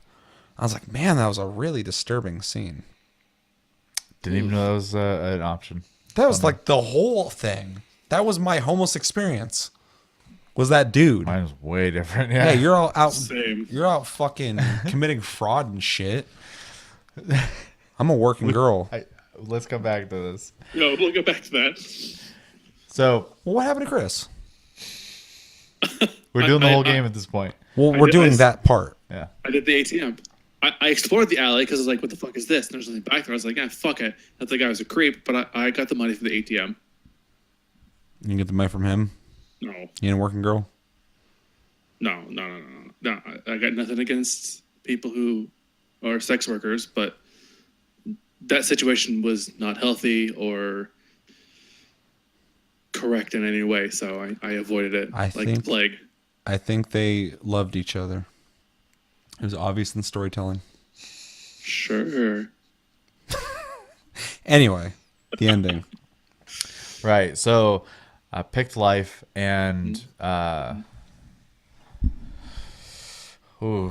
if I can remember this properly. You basically, I think you get to the point where you have four choices. Wow, you didn't have four choices probably. Yeah, I don't think he would. But you have four choices. So we all picked life after life. You get those four choices, except for you didn't have Ryan because Ryan went beyond. Because I hated Ryan the whole game. Yeah. Yeah. So yeah, you can either pick to live alone, to go with I can't remember her name, but the homeless gal who you helped birth a child. That scene was so awkward because I made it awkward. So that sounds all right. Yeah. In games like that, I'm seeing how far they'll go. Yeah. Ryan, or I believe it was the Navajo. What was that guy's name? Joe or something. The older brother. Yeah, he has like a really Right. like Ben or something. So I picked alone because I decided that I didn't have enough connection with any of those people to go fucking live my life with them. 100% same. And she kind of goes nuts for a little bit, starts forgetting everything, writes out a journal to keep her memories in one place, and then eventually gets to the point where she is finally leaves to find herself and realizes that she wants to be alone. Oh, that's when you pick alone. You leave and you start hitchhiking and just wandering, kind of like the beginning of the Navajo thing where you're just going. And you're sitting in a motel, I assume, and you're watching TV, and all of a sudden the lights are flickering. And this whole time she doesn't have Aiden or whatever, but then the TV kind of flickers, whatever, and then on there it says, I'm still here. I'm still here. Yeah. And then Aiden's back. So Yeah, I think it's funny whenever me and you play games where it comes to choices outside of the details of whether I'm gonna suck a dick or you're gonna steal money out of an ATM. We still make like similar moral decisions because you picked the same fucking ending I did pretty much. And for the same reasons. I felt like the romantic aspects were forced. I felt like the Navajo sequence or the whole part of that game, that whole thing like came out of nowhere. I think all the romantic stuff in that game is really bizarre.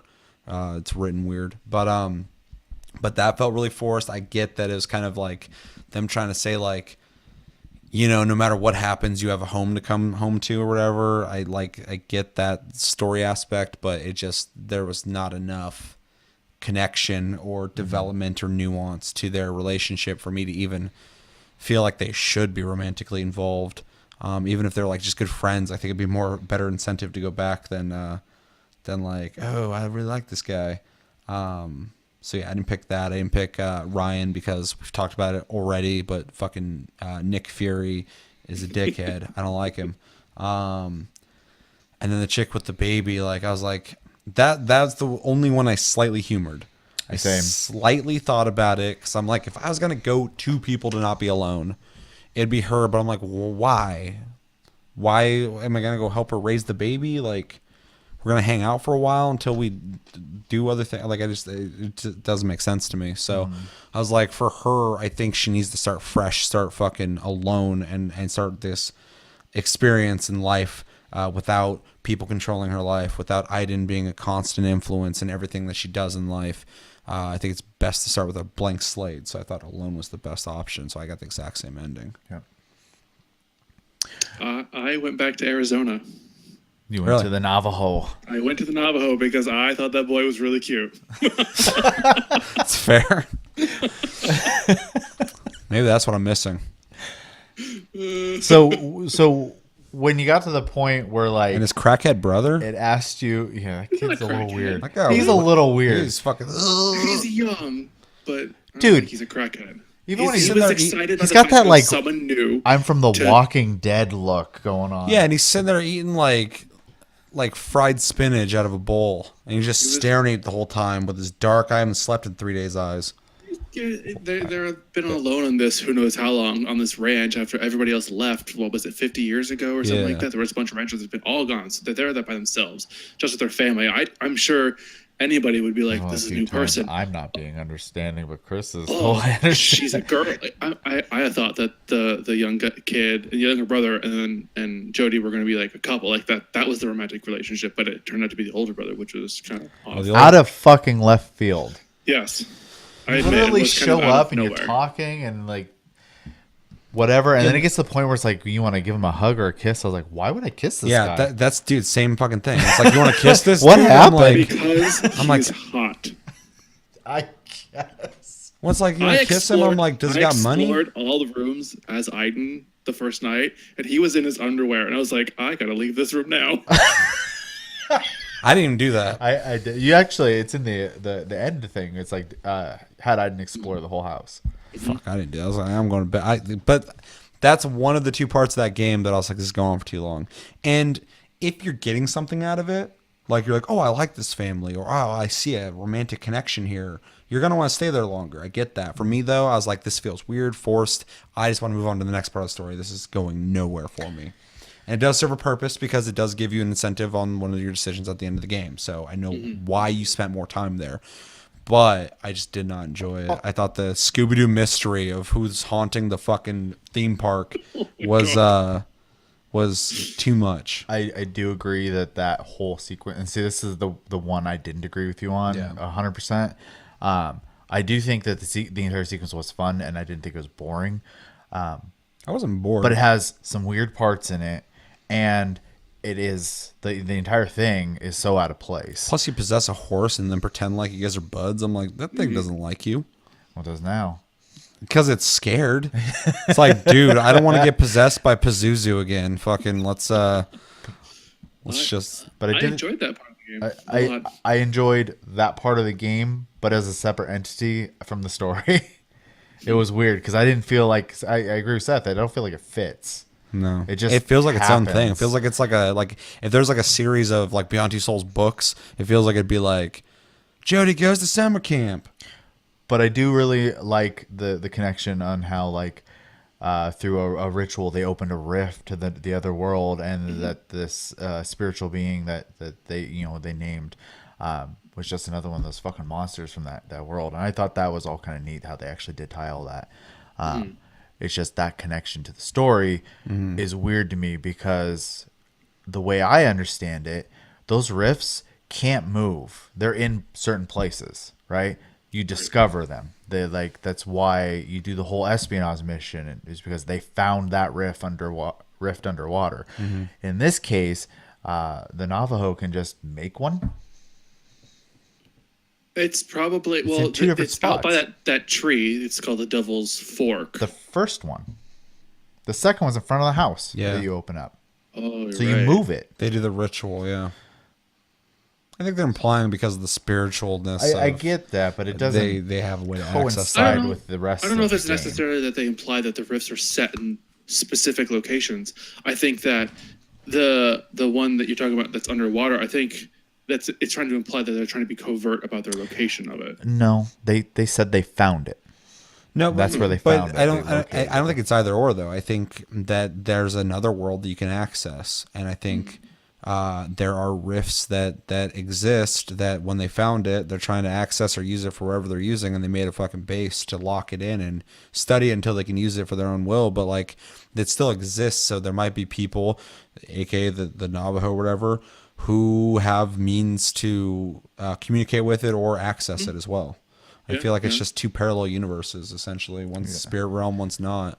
Yeah, I just know Kind of like it's. I mean, a lot of people say Stranger Things ripped off this game, which is really interesting. Because I never heard that controversy until I played this game. But I mean, it's like the Upside Down. There's a world that exists in the same area as us on a parallel dimension that there's access points to, but you can also go into it, be pulled into it, or pull things out of it. I just feel like besides the underwater one, even the other rifts were referred to as like they were located. Yeah, that's what I'm saying. in I, that th- spot. I think it's like you found a fucking portal out in the middle of nowhere, and like in Skyrim, or not Skyrim, Oblivion. Yeah, and then they and just you build- can close those down or keep them open and lock them up Yeah. or whatever. So Yeah. Anyways, the whole Navajo section, going back to it, I thought, like I said, it was a fun part, but I could tell it was longer, but it didn't feel. yeah, it felt very long for me. It- I felt like I was wasting time storyline wise. It is physically the longest part of the game, section wise. Oh, I It takes I up the believe most it. time. And a lot of that's traveling on the horse too. Yeah, So which I was Yeah, like, oh yeah. god, Did you guys complete the ritual or did you fail it? completed. completed it. Yeah, Okay. I don't know why, but some people apparently it's like they didn't complete the ritual. I'm like, how? I didn't know you If, could. I imagine because the whole time you're like, we need a fifth soul, and if you don't look over there with Aiden, I imagine she probably doesn't get it. And everything in that game does have some sort of time limit. It seems like You can also Some of them draw are the just very wrong generous. pattern in the sand too. Oh yeah, which it wasn't that complicated. It was a Right. fucking very stick figure. very basic. Yeah, And the other thing I was curious about in that one was after you have the funeral for Paul and the grandmother, did you go into the caves with the spirit? Yes. no, Okay, so you saw the carvings on the wall. Yes. no. There's a carving on the wall that has like a very crude version of what Jody used to draw as a kid. Yeah, which is Herself connected that's to Aiden. interesting. a figure of a person with an entity attached to it. So Yeah. obviously. Yeah, because there's when you do that, I walked away and it's like, you sure you want to leave or you want to go look up there, or whatever. I'm like, I'm fucking out of here. I'm done with Navajo stuff. Oh yeah. Same thing with the mom too. It's like, you sure you want to leave? You want to hang out with your mom longer? I'm like, I'm out of here. Bye, mom. She's chilling. She's fine. No, well, Yeah. Yeah. So the only other part of the game I personally struggled with. Hold that thought. Yeah. So let's finish the ending talk. What yeah. happened in your ending? I know you said you went back to Homie, but yeah, I went back to the Navajo. Basically, you you go back to them, you hug him, and they're all like, happy. Scene fades to black, comes back in, and you're asleep in bed together. And you get up, and you're just kind of like, you start moping about because you miss Aiden. And then it gets like really cold, and the mirror fogs over, and it does the thing, I'm still here. And then it fades out again, and I can't remember I don't remember any transitions between that, but then it goes back to the ending where you're talking about where she's living by herself, and she's writing down all her memories because she's starting to forget, and the apocalypse is coming. yeah, the apocalypse also was in mine. Did you get that? Oh, where she sees it. Yeah. Yeah. Yeah, so with your ending, she still ended up alone? Are you sure you don't have that backwards? Because I thought that happened first for some reason. What? The being in the fucking shack maybe out in it the does. woods, and she's writing down Maybe her that's why I memories and can't stuff like remember. that. I thought that happened first. Yeah, it happens first because that's where you make the decision when you're out by the river. Yeah. Then it just goes to the Navajo, and then it's just like all I remember was it saying Aiden saying I'm still here, and then fading out. Yeah, the game definitely is smart in the sense that it ends in a way that's satisfactory. Like you end it, and I don't need a sequel, but they could make one if they wanted to easily. I don't think they would though. I don't think she would be willing to. So they'd have to do another character. I think. Why wouldn't she? I thought something happened with that game. Just people data mined the game and found her naked body in it or something like that, and so she got all weird about it. I never heard about that. Yeah, that's interesting. Huh. Yeah, I mean, they could just make another game with someone else, though. Not even play the same character, but like their own character. Maybe have a similar thing. Well, they've established a universe. It'd be really easy. Or you could play as Aiden, like fucking find someone else maybe to interact with. I don't know. Maybe you could be in the Infra world as a floating Aiden. Well, if you're in the Infra world, it'd be him fighting flying things. They wouldn't be flying there. They're only like that when they come to our world. I don't get it. These are bold ideas that are beyond my mind, my feeble mind. Yeah. So apparently she's not come back, but they could make one if they wanted to. Yeah, so that's your ending. We finished the endings or whatever. Let us know in the comments what ending you picked if you beat the game as well, and let us know how your playthrough differed. What was the section that you were gonna... So I talked about this a little bit before. I struggled in the part where you go into the lab when the first time a rift is even mentioned in the game. The time rift. And they make it into like this like quasi horror game section and mystery and it's funny because the part I stopped at it's not even bad after that. That's funny. So I about to say, when you're saying you have issues, I'm like, there's only like one or two parts that do that. So, I mean, so you go into the hallway, finally when you go down the elevator or whatever, and you open the door and you go in the hallway and there's the dead body there, and as soon as you walk past him, all of a sudden he stands up for a second, you turn around, and he's still laying there. I was like, oh, okay, I see what you guys are doing here. And then you go to try to open the door doesn't open. You look through the window, you see it burning, and then you actually try the handle, and when she looks up, there's just a dude's face there. And it's like, burp! I was like, fuck you, man. I want to make a jump scare sequence in something where literally it's just that sound clip of you going, burp! Anyways, that part I ended up shutting the game off. I don't like jump scares at all. Yeah. So, anyways, I told myself I had to fucking get past the part, and it wasn't going to be a jump scare at this point because I already knew it was going to happen. And the rest of it's just you fighting fucking corpses essentially because they're possessed. So, yeah. Minus the one fucking nutso. Who? You the go in and scientist. there's the one guy's alive still, and he's freaking out, rightfully so. And you're like, the elevator's back there, escape. And he's like, okay, and he leaves and immediately gets possessed and tries to fucking kill you. And you get in this huge fucking fight with this guy. Yeah, he's ridiculous. I was like, what is this? Yeah. and then you have to fight a bunch of dead bodies later as you're heading through to get to the rift. So, which all actually was fun. They kept the pace real fast. You're going through, and then you get in there and you're like dodging them all as you're going through the fucking obstacle course to get up to the second control panel. So, but yeah, that part I struggled with because of the jump scare, and then the other long part of the game. I'm now drawing blank. So as soon as you say it, I'm gonna be like, yeah, that part. Oh, I thought it was that part you're talking about.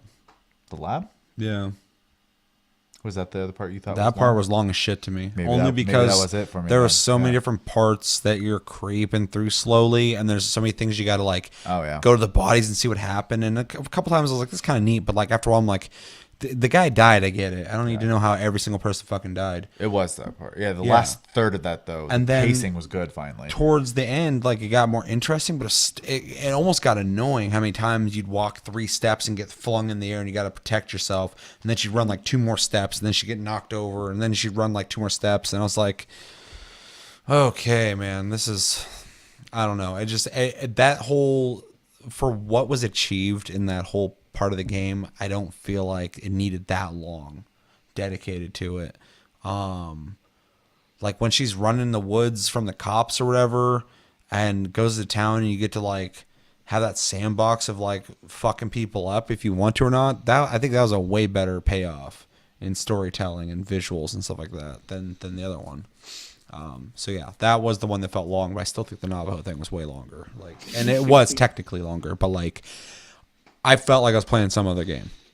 I didn't know if I ever get to leave it. I was like, is this game now? Is this like a ranch simulator now? Am I just hanging out with the evil spirits at the ranch? I think I just romanticize ranch life, and I'm just like, oh, I don't want to leave. Yeah, see, and that's the difference, man, because I felt nothing for no one, so. As soon as I got there, it was like, we don't fucking like you, don't ask questions. I was like, okay, I'll leave then. And then they're like, okay, you want to hang out? I'm like, I guess I'm supposed to. I fucking would love to just leave. This place sucks. And then going back there, I'm like, and that's great for like Jody and Homie. But like, what's his brother going to do? They're not going to rebuild the population there. Was it Adam and Eve? I mean, you might be fantasizing here about rebuilding that society, but I was just like, the logistics mean they don't send that guy a fucking invite into the city. Like, hey, you and your brother, let's go hang out with other human beings. You don't have to live on Mars. But that's their family's land. They've had So it for they're gonna generations. die there? Probably. Man. All their family's buried there. Yeah. Simple life. Simple life by yourself with no fucking internet, TV, or anything. You just sit around and manipulate horses emotionally. As long as that dude's there, Chris doesn't care. Pretty much. I don't need people anyway. Man, I felt like I was on a fucking island at that place. Like, I need out of here now. I'm gonna walk out in the desert and die. I don't care. I can't eat this fucking porridge that they're eating every night. A couple of things I wanted to bring up real quick that I thought about. Fuck her surrogate family. I hated them. Oh my god. Fuck that. At first, I just hated them, and then when I found out why, I'm like, that makes sense. So at first, I'm like, this is so unrealistic. Why is her dad that fucking detached from her? And the mom is like kind of caring, but like not really. She more seems afraid of her, but doesn't want anything bad to happen to her. But there's no like love there. And then later you find out they're not even her parents, and I'm like, oh, because that dad is just like, Oh my god, I hated him. that fucking evil thing upstairs. I'm like, if that was actually his kid, at least like there'd be a little more. Like I said, I tried killing him. And I didn't even know you could do. Oh yeah, when they're leaving or whatever, I left him alone. I was like, I fucking tried murdering. As soon as it popped up, I was like, it's because they highlighted him red or whatever. I'm like, oh yeah. yeah, I'll have to. I don't think I did that. I think it was one of the only times I decided that they're leaving anyway. Let them go. Fuck it. Because I didn't like him anyway. So I thought they're a bad factor in life. So I was like, get the fuck out of here. Whenever I'm not like, this is "You me playing a motherfucker." character again, but anytime Jody was a kid or a teenager, and something affected Jody like really badly, I would thrash the room or hurt people. as for when she grew up, I calmed that down. It's that fucking episode of Venture Bros where it's the first season where they go to the space station and it's pretty much the Fantastic Four, and the guy's like a giant callus or something like that. His whole body's just calloused, and fucking Dr. Venture accidentally opens this pod that keeps Cody is his name, a guy who lights on fire as soon as air touches him. He opens the pod and the guy's like, oh my god, just like running on fire, and fucking the callous guy comes out. He's like, he made Cody hurt cry, and he tries to like kill him or whatever. And they're like, what are you doing? He's like, Cody hurt, I hurt. And the whole time you're telling me about that, I just think of that. He made Cody hurt cry. They make Jody hurt cry. I feel it, but at the same time, like I was thinking about more of like, and obviously it's everybody's journey in the game, which is kind of cool. But like we still haven't graded this fucking game, And we're at like an hour and a half. I know, this is crazy. But there's a lot to talk about in this fucking game. There's a lot of shit going on, but yeah, in that situation, like I said, like regardless of if I choke that dude out in front of everybody and kill him right there, or choke him out and you fucking don't fuck around with Jody again. These people need to leave. They're not good. There's no reason for them to be there. They don't care about you. You shouldn't care about them. Fucking Green Goblin is your new daddy, and fucking yeah. So when they're like, "We're gonna leave. Let's get the hell out of here," I'm like, gonna leave. I was in a like, body bag. I was like, bye. Joey's like, I'm gonna fucking send you to hell. I don't even got that kind of rage. Yeah, but they sucked. Also, the part where you're a kid and you escape prison and you get out to the street to play snowball fight with all those kids, it's funny because I've done this scene twice now. And the second time I did it, I attacked a different... you can attack any kid there, but the first time I played it, I targeted one kid. And I was like, I'm going to fucking destroy you. I did the same. Yeah, so I just kept hitting him and just hitting him, and he'd run away, and everybody'd be looking like, hey, and I'm like, nope. And I go and find the other kid, and he's hiding behind a truck. I'm like, fuck you. And he's the one who got pissed at me. This little ginger kid. Yeah. And he came up, he's like, I'm gonna fucking kill you. And he got really aggressive with me, and I choked the shit out of him with Iden. I fucking wrecked that kid. That was pretty much how mine went. Because he got nuts. And the whole time he's like whitewashing you wherever the fucking snow, he has this blank stare in his eyes, not even looking at you. I was like, this is eerie. So I was like, I'm going to choke this little demon baby. And I did. And that demon baby fucking called me a witch and all sorts of crazy shit. I got the same. Second time I played through that part, I chose a different kid, but I only, like a cheetah, fucking attacked that kid. Just beat the shit out of him with those fucking snowballs. And Ginger Kid ran up and beat my ass again. So that kid just does not like you. It's just funny, the first time around, that's the one I picked. And I was like, yeah, you got a reason. Like, if you're going to kill me, do it. I fucking lived a long life, and I deserve this. But the second time, I was like, hold on. What are you, White Knighting? This kid can't handle himself. Well, they couldn't. You were pelting the shit out of him. How fucked up is that? In my first playthrough, I just was knocking the kid around left and right with snowballs, and he's like, I'm sick of this chick I don't fucking know hitting me with snowballs. I'm about to get some justice. He runs in, and he gives her the king's justice, and fucking then a demon chokes him in the street in front of everybody. Then Iden's like, no. Yeah, an invisible entity, predator, grabs this kid and starts choking him. And he's just getting choked in front of all these other kids, and they don't know what the hell's going on. I don't think you get it. She gets to do whatever she wants. Apparently. That kid was just trying to play snowball, man. Wrong game. He got picked on and hurt by a demon. That's a crazy day for the rest of his life. He's got to fucking remember. Yeah. He calls her a witch, too. Like, he's trying to start, like, an inquisition or whatever. Like, and the kids just aren't into it. How's a kid even know that word? He's like, she's a witch. And all the kids are like, I guess, man. I don't know what you're talking about.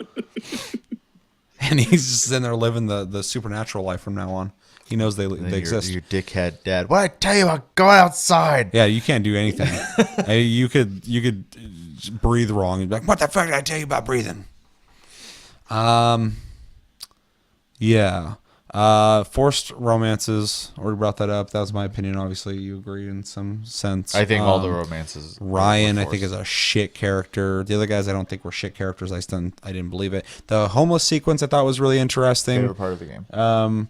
her being a kid was my favorite parts of the games, the game. But second was probably the homeless stuff, just because it added character to the situation. Also added some characters that weren't negative impacts to her. Also, Except for that crackhead. The amount of times in that area where it gives you the option to attempt suicide is crazy. Oh my god. Did you guys do it? No. No. I did. What happens? She gets to the edge or whatever. She's like, I'm gonna do it, and then I did it. And I was like, yeah, dude, just fucking. the jumping part? If you feel like Okay. killing yourself, fucking do it. And yeah, you jump off, and then I didn't like levitate you back onto the ledge. Okay. You know, like those parts where she's running and people are shooting at her, and that shield comes around her. Pretty much that. She jumps, and it goes around her, and then she gets pulled back up there, and she gets pissed. She's like, "Stop interfering with my life!" Blah blah blah blah. So, yeah. Because I only did it because, like I said, you know, there's a wanted to see where it went. guy trying to get me to go in the alleyway. I'm like, let's see what happens. Jump off a cliff. I know she probably can't die here, so let's see what happens. You didn't try the knife then? No. Yeah, I don't either. I picked it up and she puts it to her arm and I was like, oh no. I don't remember that. Where was it at? It's in a tire right on your way actually to the part where you can choose to jump or not. There's also See, there's a lot of dark themes in that game. There is. Yeah. There's also the can get behind doorway you open, and because those stupid fucking demons are following you at that point in the game, but for some reason they're really strong in that hallway. As soon as you open that door, they come rushing out at you. And the dude who's been super nice to you and very human the whole time, he's like, "You're not drugs, are you?" I was like, "What?" And I was like, it makes sense. Some chick just started screaming and twitching on the ground here. So Well, and in that lifestyle, it's Yeah. probably pretty normal for people to be on drugs. So they're hanging out with that one tweaker but I loved and the alcoholic guy. all the characters there because they all felt like humans, and I liked the interaction with them. Did you guys? I missed one sequence where there's a part where you can actually like help out the drug dude there, and I can't. I did not help him in any way. Yeah, I don't either. I 'Cause didn't it showed even up at the end that I interact didn't with help that him, guy. and I was like, It's help him I with think what? it's around the bonfire. You can, when they're questioning whether or not you're doing drugs, you actually have supernatural powers. I think you could interact with everybody, but I only interacted with the main guy. Yeah, so did I. I showed him his wife or whatever. Was said that I had helped the other three at some point, but for some reason, I just never helped the heroin addict. Can't help that guy. So, His eyes are bloodshot. He's crazy. and then you guys saved all four of them in the burning building. Yes, Yeah. Yeah, okay. and myself. Actually, You can fail that. I failed the fuck out of it. Oh, did you? Yeah. I succeeded at the whole thing. So I forgot why I failed it, though. It was one of those dumb Seth reasons. It wasn't even like I tried and failed. I think I wasn't paying attention or something. you're looking at your phone again. Something. Yeah. I got some kind of like, my brain is just always going. I'm like, while I'm playing, I'll be playing a shooter. I'm just like on my phone getting shot. I'm like, I'll get back on and start shooting people, killing them. Or somebody says something wrong, and all of a sudden I want to have a conversation with them about flat earths and shit. But yeah, I saved everybody, and as the last sequence where you're trying to get down the stairs or something. Up the stairs? Up the stairs? Up the stairs. Up the stairs. Yeah. Why? You try to go down it first, and they immediately collapse or something. So you have to go upstairs, and eventually the wall's blown out there, and it's like 3 stories. Maybe that's not how yours played out. There's like one last person you're trying to get out of there. This is after you save all 4 of them. Yeah, they all got out, and then I was trying to get out, and then there was something I had to do, and I missed it because of whatever reason. I don't know. I'll have to rewatch the stream and see what the fuck I did wrong there. But then she like just passes out, and I was That's like, when the kids come back and hit you with the bat.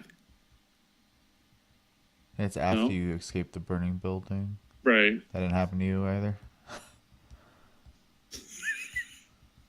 Because that's how you all I end know. up in the No, hospital. the burning building Yeah. Uh-huh. happens, and I passed out in there.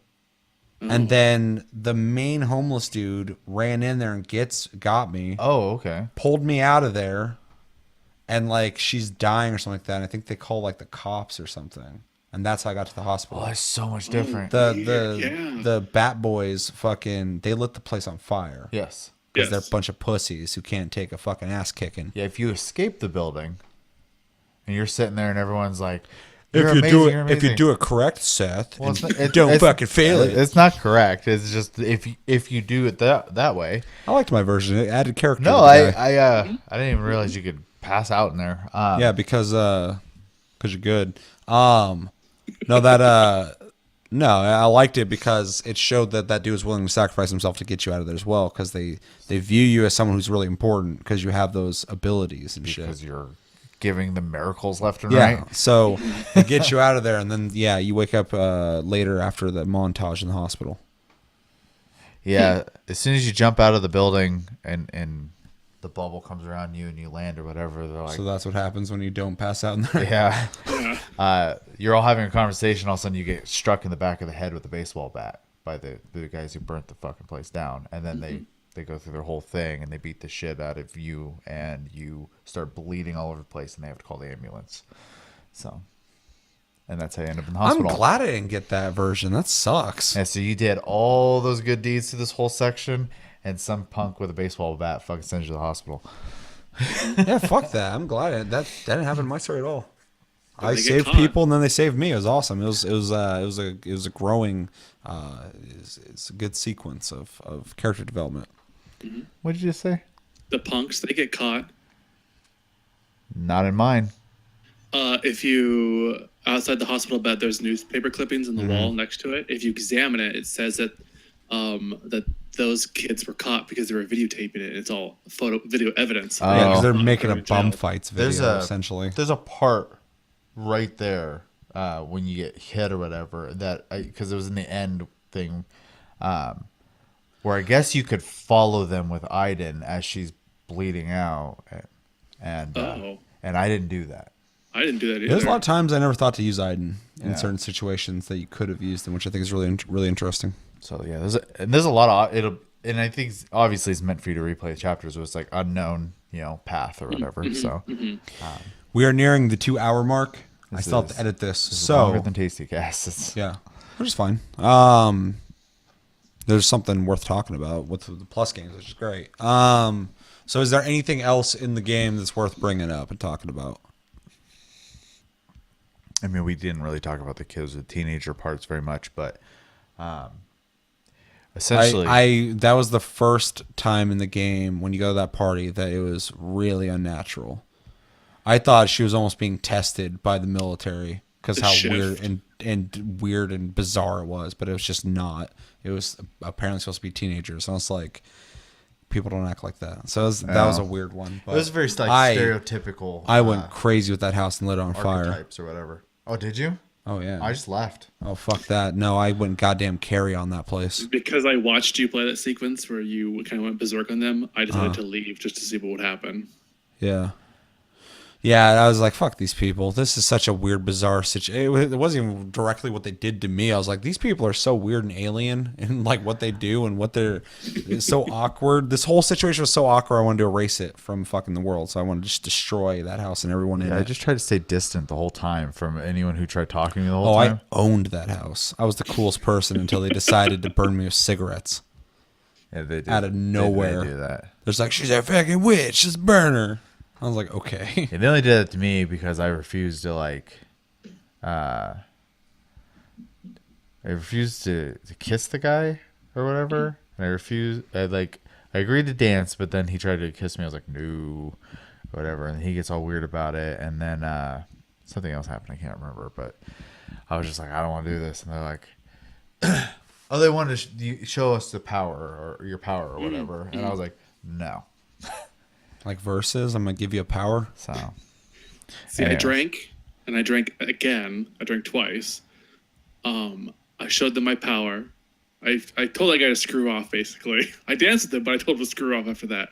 And there's an option if you go to the kitchen. One of the guys is smoking like weed in there, and he's like, "You want some?" I'm like, "No, I'm good." I'd be like, "Fucking no, weed makes you weird, man. I'll stick with copious amounts of alcohol." No, I was living the life in that place like it wasn't a real party. I danced it up. I made out with that dude. I fucking did everything I would have normally done. Sounds like set to the I was party. like, she didn't want to go there in the first place. Dancing, making out, fucking. I was chugging beers So and every time acting they were cool trying as to shit. make me party, I was just like, no. It's funny too because like they're like, oh, this girl doesn't really get out and socialize very often, but like when you decide to dance, she's just fucking, just owning it the whole time. She's seen some TV. and everybody's sitting back just like, all right, all right, and she's just like, ooh, and I was just like, I just let it go on forever. I was like, the fuck is happening? This is so weird. And then that guy's like, hey, that's some nice moves, blah, blah, blah. And like, it's like, you want to kiss him? I'm like, why? I was like, yeah, let's do it, dude. This is weird. Why the fuck would we kiss? I've said hi to you. I mean, like, yeah, fuck it. Life's worth living experiences and shit, but goddamn. So yeah, you do that. He gets what he wants. I got what I want. And then like 5 seconds later, he's like, you fucking slut. I'm like, whoa. Yeah, you got some. He got calls some. you that regardless. So. Yeah, they start He burning does. you at the stake and shit. And I'm just like, this is And they throw in crazy. that little fucking under the stairs closet. Yeah, they thing put you or in the whatever. grudge closet, which is weird as shit. The Potter closet. Yeah, I'm like, why are they put her in the chokey? Like, why do they have a chokey? Not the boo box. Yeah, they straight up put you in the fucking boo box. Luckily, you got a goddamn demon to get you out. Yeah, the whole scene, I was like, and I loved it. I'm not even trying to talk shit, but it was stupid. I was like, this is fucking dumb. I was just the prude at the party, so. I want to take that sequence of her dancing and just put some music to it. It was so weird to watch. Is the sequel to What Is Love from fucking was it Star I Forge? need to, yeah, I need to do that. Another Oh one of my those. God. So but, should we uh, grade it or recommend it? Grade that boo box. I give that a fucking C minus. Could have been better. That boo box was pretty bad. Yeah, it sucked. It's easy to get out. All you need is one ghost, and you're out. Or a little bit of strength. Get some better security. That place had like metal fucking grating and shit. That place is weird. It was on military property, wasn't it? Yeah, it's weird. Yeah. That was a lame party too, assholes. It was a pretty lame party. Throw a better party. I threw better parties. That's fucking stupid. And she was a huge bitch about that present. Oh my God. Yeah. She's like, oh, it's a book. It's Edgar Allan Poe or whatever. Like, even if you're not into that, be like, oh, thanks. Don't be like, The what? fact that she's like, And- it's super rare. Yeah, and she's like, it's super rare. I'm like, you have to be a certain caliber of unrealistic, crazy asshole to be like, even if you're not into it, but like, it's like super rare thing. Why would you be like, oh, fuck, you fucking stupid. This sucks. I hate it. Yeah. Like, okay, you're that much of a piece of shit. It's crazy. It's crazy. Just try to read it. Try Or at the reading for very once. least, like, it goes on a bookshelf and now it's a talking piece. Like, Thanks for the haunted book. I'm gonna put it in the boo box everything for goes when in we the lock book box people. When we lock people in there, they can have some fine reading. with hardly any light. Dude, after a while, fucking, you get those primal night eyes. You get the fucking cat eyes. You and- might. I do, don't. dude. I see in the dark really well. I got big ass eyes. I'll say my pupils can get pretty large too. But during the and day, dude, I can't see shit. the light's not going in them though. Yeah. I got them bush baby eyes. Grade it. You guys grade it. Wait, I could recommend. recommendation, Yeah, yeah. recommend it. Okay, so you like any Quantic Dream game, fucking play it. You like any narrative-driven story game, play it, 100%. If you like movies, play it. If you like stories, if you like Ellen Page, play it. You like ghost stuff, play it. You like paranormal stuff, play it. If you want something to just kind of sit back and relax and play, I mean, there's some parts you have to be kind of on your ship for the most part. I mean, even if you fail, the story's still going to continue. It's not like it's going to be like, oh, you fucking suck. You failed. Yeah, if you like playing games like Fable or Mass Effect where you feel like your decisions matter, play it. Not the same kind of gameplay, but you're still going to get that like, oh, what'd you do? What'd you, I mean, we sat here and talked about a it bit forever. more depth to the decision process. Yeah. Oh, 100%. But I'm saying, like, you know, if you're one of those people like, oh, what did you say yes or no there? Oh, I said no. I said yes. It's that, except for, you know, way crazier, which makes me want to play Detroit Become Human because apparently it's their best game ever. It looks cool. It is cool. I played the demo. Which reminds me, I got to download The Crew 2 demo. Anyway, recommendations? I think you pretty much nailed the ones I wanted to say. Adventure games, whether it be like the old school ones or the newer like Telltale style ones, King's Quest, whatever. Those kind of games. I think this game kind of fits into that as well. If you are into movies or if you're just into movie type experiences, it doesn't necessarily have to be a movie because there are plenty of games which are meant to be just like walk forward experiences. This kind of fits into that genre as well. A little more interactive though. And yeah, the paranormal thing, I'm glad you said because that was kind of a big one. If you're into paranormal stuff, this kind of fits into a niche that isn't really used much. There's not a whole lot of games like it.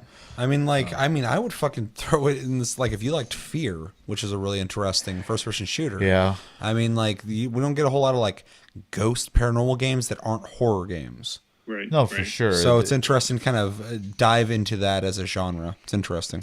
Yeah, and I like the, and I like, think horror the stuff. subject matter Scary. was done really well in the game. Yeah. So, yeah. If you like Metal Gear Solid or Splinter Cell and you like to go full stealth without killing people, you might like 3 sequences in this game where you get to choke kids and adults. There's a very wide variety of people you get to choke in this game. Lots of adults in the game. Aiden has some very strong ghost hands. There's nobody who's that can't be choked by those hands. Chris, anything you want to add? I would say, actually, I think everybody at one point or another should play this game.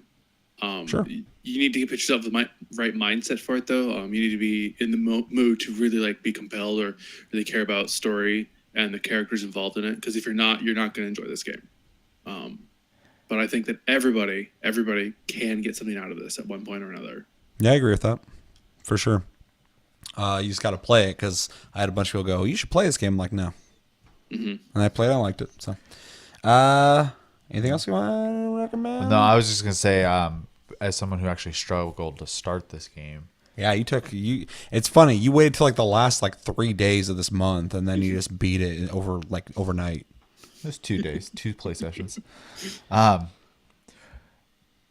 you do a couple bounces in sequences, so from kid to adult or whatever, after like 2 or 3 of them, I feel like the story just kind of goes, and then you're in it. So, yeah. I would recommend playing it in the way it's intended to be played, not the chronological order. The first time, for sure. Time, yeah. Well, that's the way it's supposed to be played because that's the way it was originally designed and thought of, and just like a movie, like a Tarantino flick, man. Yeah, you're not going to take Pulp Fiction, cut it up into the right sequence. I'm sure people have done it, but that's not how it was designed. Yeah. So it's not the way all the suspense and reveals are designed to be at the right moments. Well, it's like when people ask like what watch order or read order for things. Usually the safest bet is the order the way it came out. They came out. Yeah. And then after that, change it up. But you got to see it. Even if a prequel movie comes out years later, you should still watch the ones that came out originally first because that prequel was built off of what was already been built by the movies prior. So things are going to pop up in that you're going to really appreciate more from seeing the original aspect of it. I mean, it's really important. Right. People are like, oh, with the Star Wars, where should I start? The way they came out. Yeah. And then when you rewatch them, because you're going to love them, fucking do it however you want. But you're going to have the same experience everybody who fell in love with that had if you do it the right way. So, yeah. All right, grade it.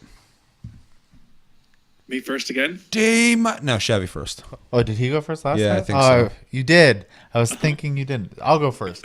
A-. I think it is a very well-told story with some weird moments in it, but most video games have that.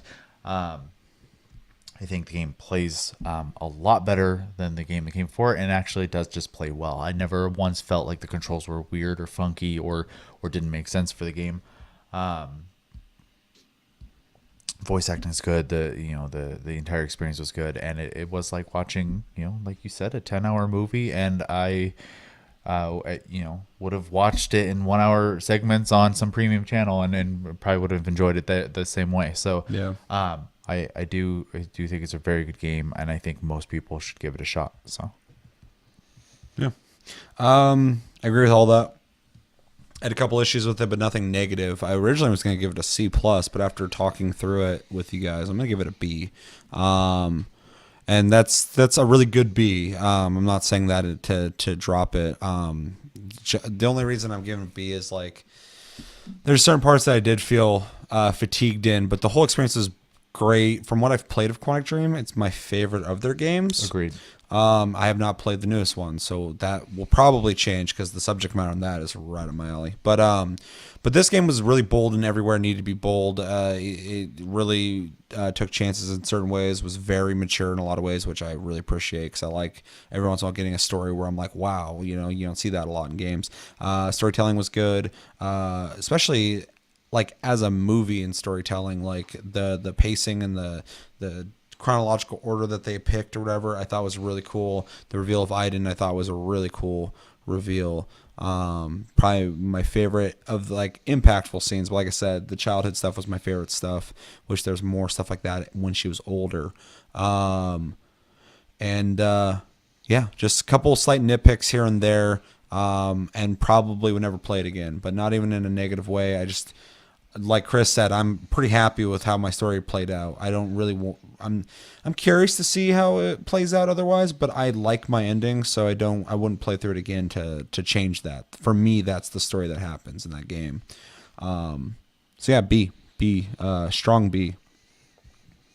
I'm actually going to give it a solid A, only because it's been such a very long time where I've played a game that I've been so emotionally charged and connected to a storyline. Like there are several points in this game where I was actually almost brought to tears because it was so intense for me. And with how well the mocapping has been done and the voice acting and all the stuff we've covered before, I just think it's just such a solid game. But I'm not going to play it again. But again, not because it's bad, but because, like you said, that's the story that played out for me, and that's how I see it, and that's how I want it to stay. Mm-hmm. Yeah, like if you're gonna watch that movie again, that's how it would play out every time. I agree with that. Plus, you got the added incentive that you got your dream boy in that game. You got to go home to him. That's literally the only reason I went back to the living world. I was like, I want to go back to the Navajo boy. That has to be an option. And it was. I'm glad it played out for you. For me, I was just like, I hate all these people. I was like, I have no reason to go to any of these I'm gonna live in the woods for the rest of my life. I'm gonna choose life to go be lonely. See ya. I also hated the fact that fucking Ryan was in the afterlife. I was like, fuck you.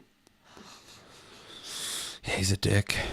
He's a dick. Probably my least favorite part of the whole game was that guy.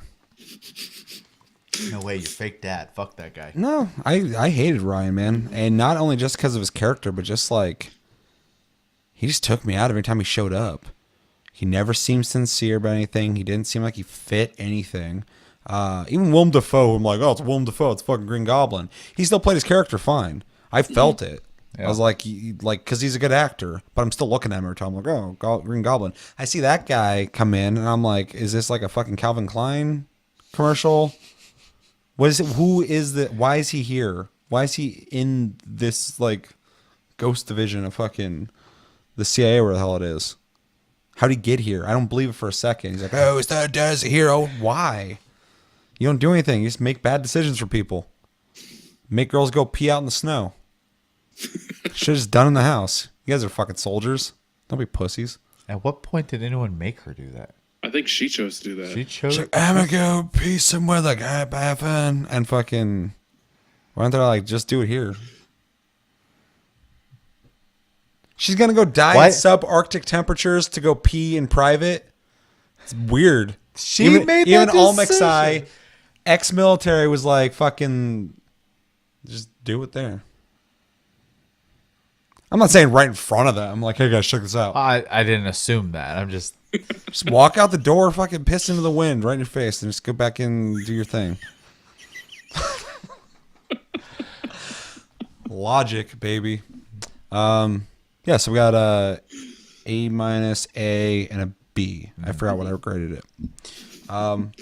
Yeah, so overall good game, and overall good month again. And next month, I can already tell you right now, next month is going to be good. No, this year's I've already played the games, unless I run into that 3% bullshit. Ugh. Yeah, I've pretty much played all of Trials, so I'm gonna play a refresher, obviously, because I want to be able to talk about it. But I don't think I'm gonna invest the same kind of time I did when I bought the game. Make a track. I could do that. I know. I could do that. You will. Let us know in the comments. What did you think about Beyond Two Souls? What would you grade it? Anything interesting happen in the story for you? What were some memorable parts? What is something in the story that we might have not talked about that you would have liked to hear us talk about? We talked for a while and probably could have talked all fucking night about that game, which is to its credit, because there's enough to talk about there. If the game was boring, I feel like it was long. Fucking sucked. But yeah, that's gonna do it for this episode of Plus Club for May. Wrapping it up. And a quick reminder also that we're going to be talking about Portal Knights tomorrow for Game of the Month. We'll be picking a new one. And as always, thank you for watching. Make sure to like and subscribe if you enjoy this episode. Make sure to check out our other episodes. Check us out on Tumblr, Twitter, and Facebook at Tasty Loot Gaming. Check out the streams on Twitch and YouTube. For me, Tasty Senpai, all one word, on Twitch. Make sure to hit the bell for the notifications to know when I go live. Chris is also on Twitch at Tasty_fruit. Hit that bell for him too as well. And then also, like I said, you can watch me here as well on YouTube if I stream. Join the Discord as well. Talk to us anytime, all the time. Listen to us on iTunes and all those other things. And I'm tired. My name's Seth. I'm Chevy. And I'm Chris. And until tomorrow for Game of the Month, have a good night, have a good week, and take it easy, guys.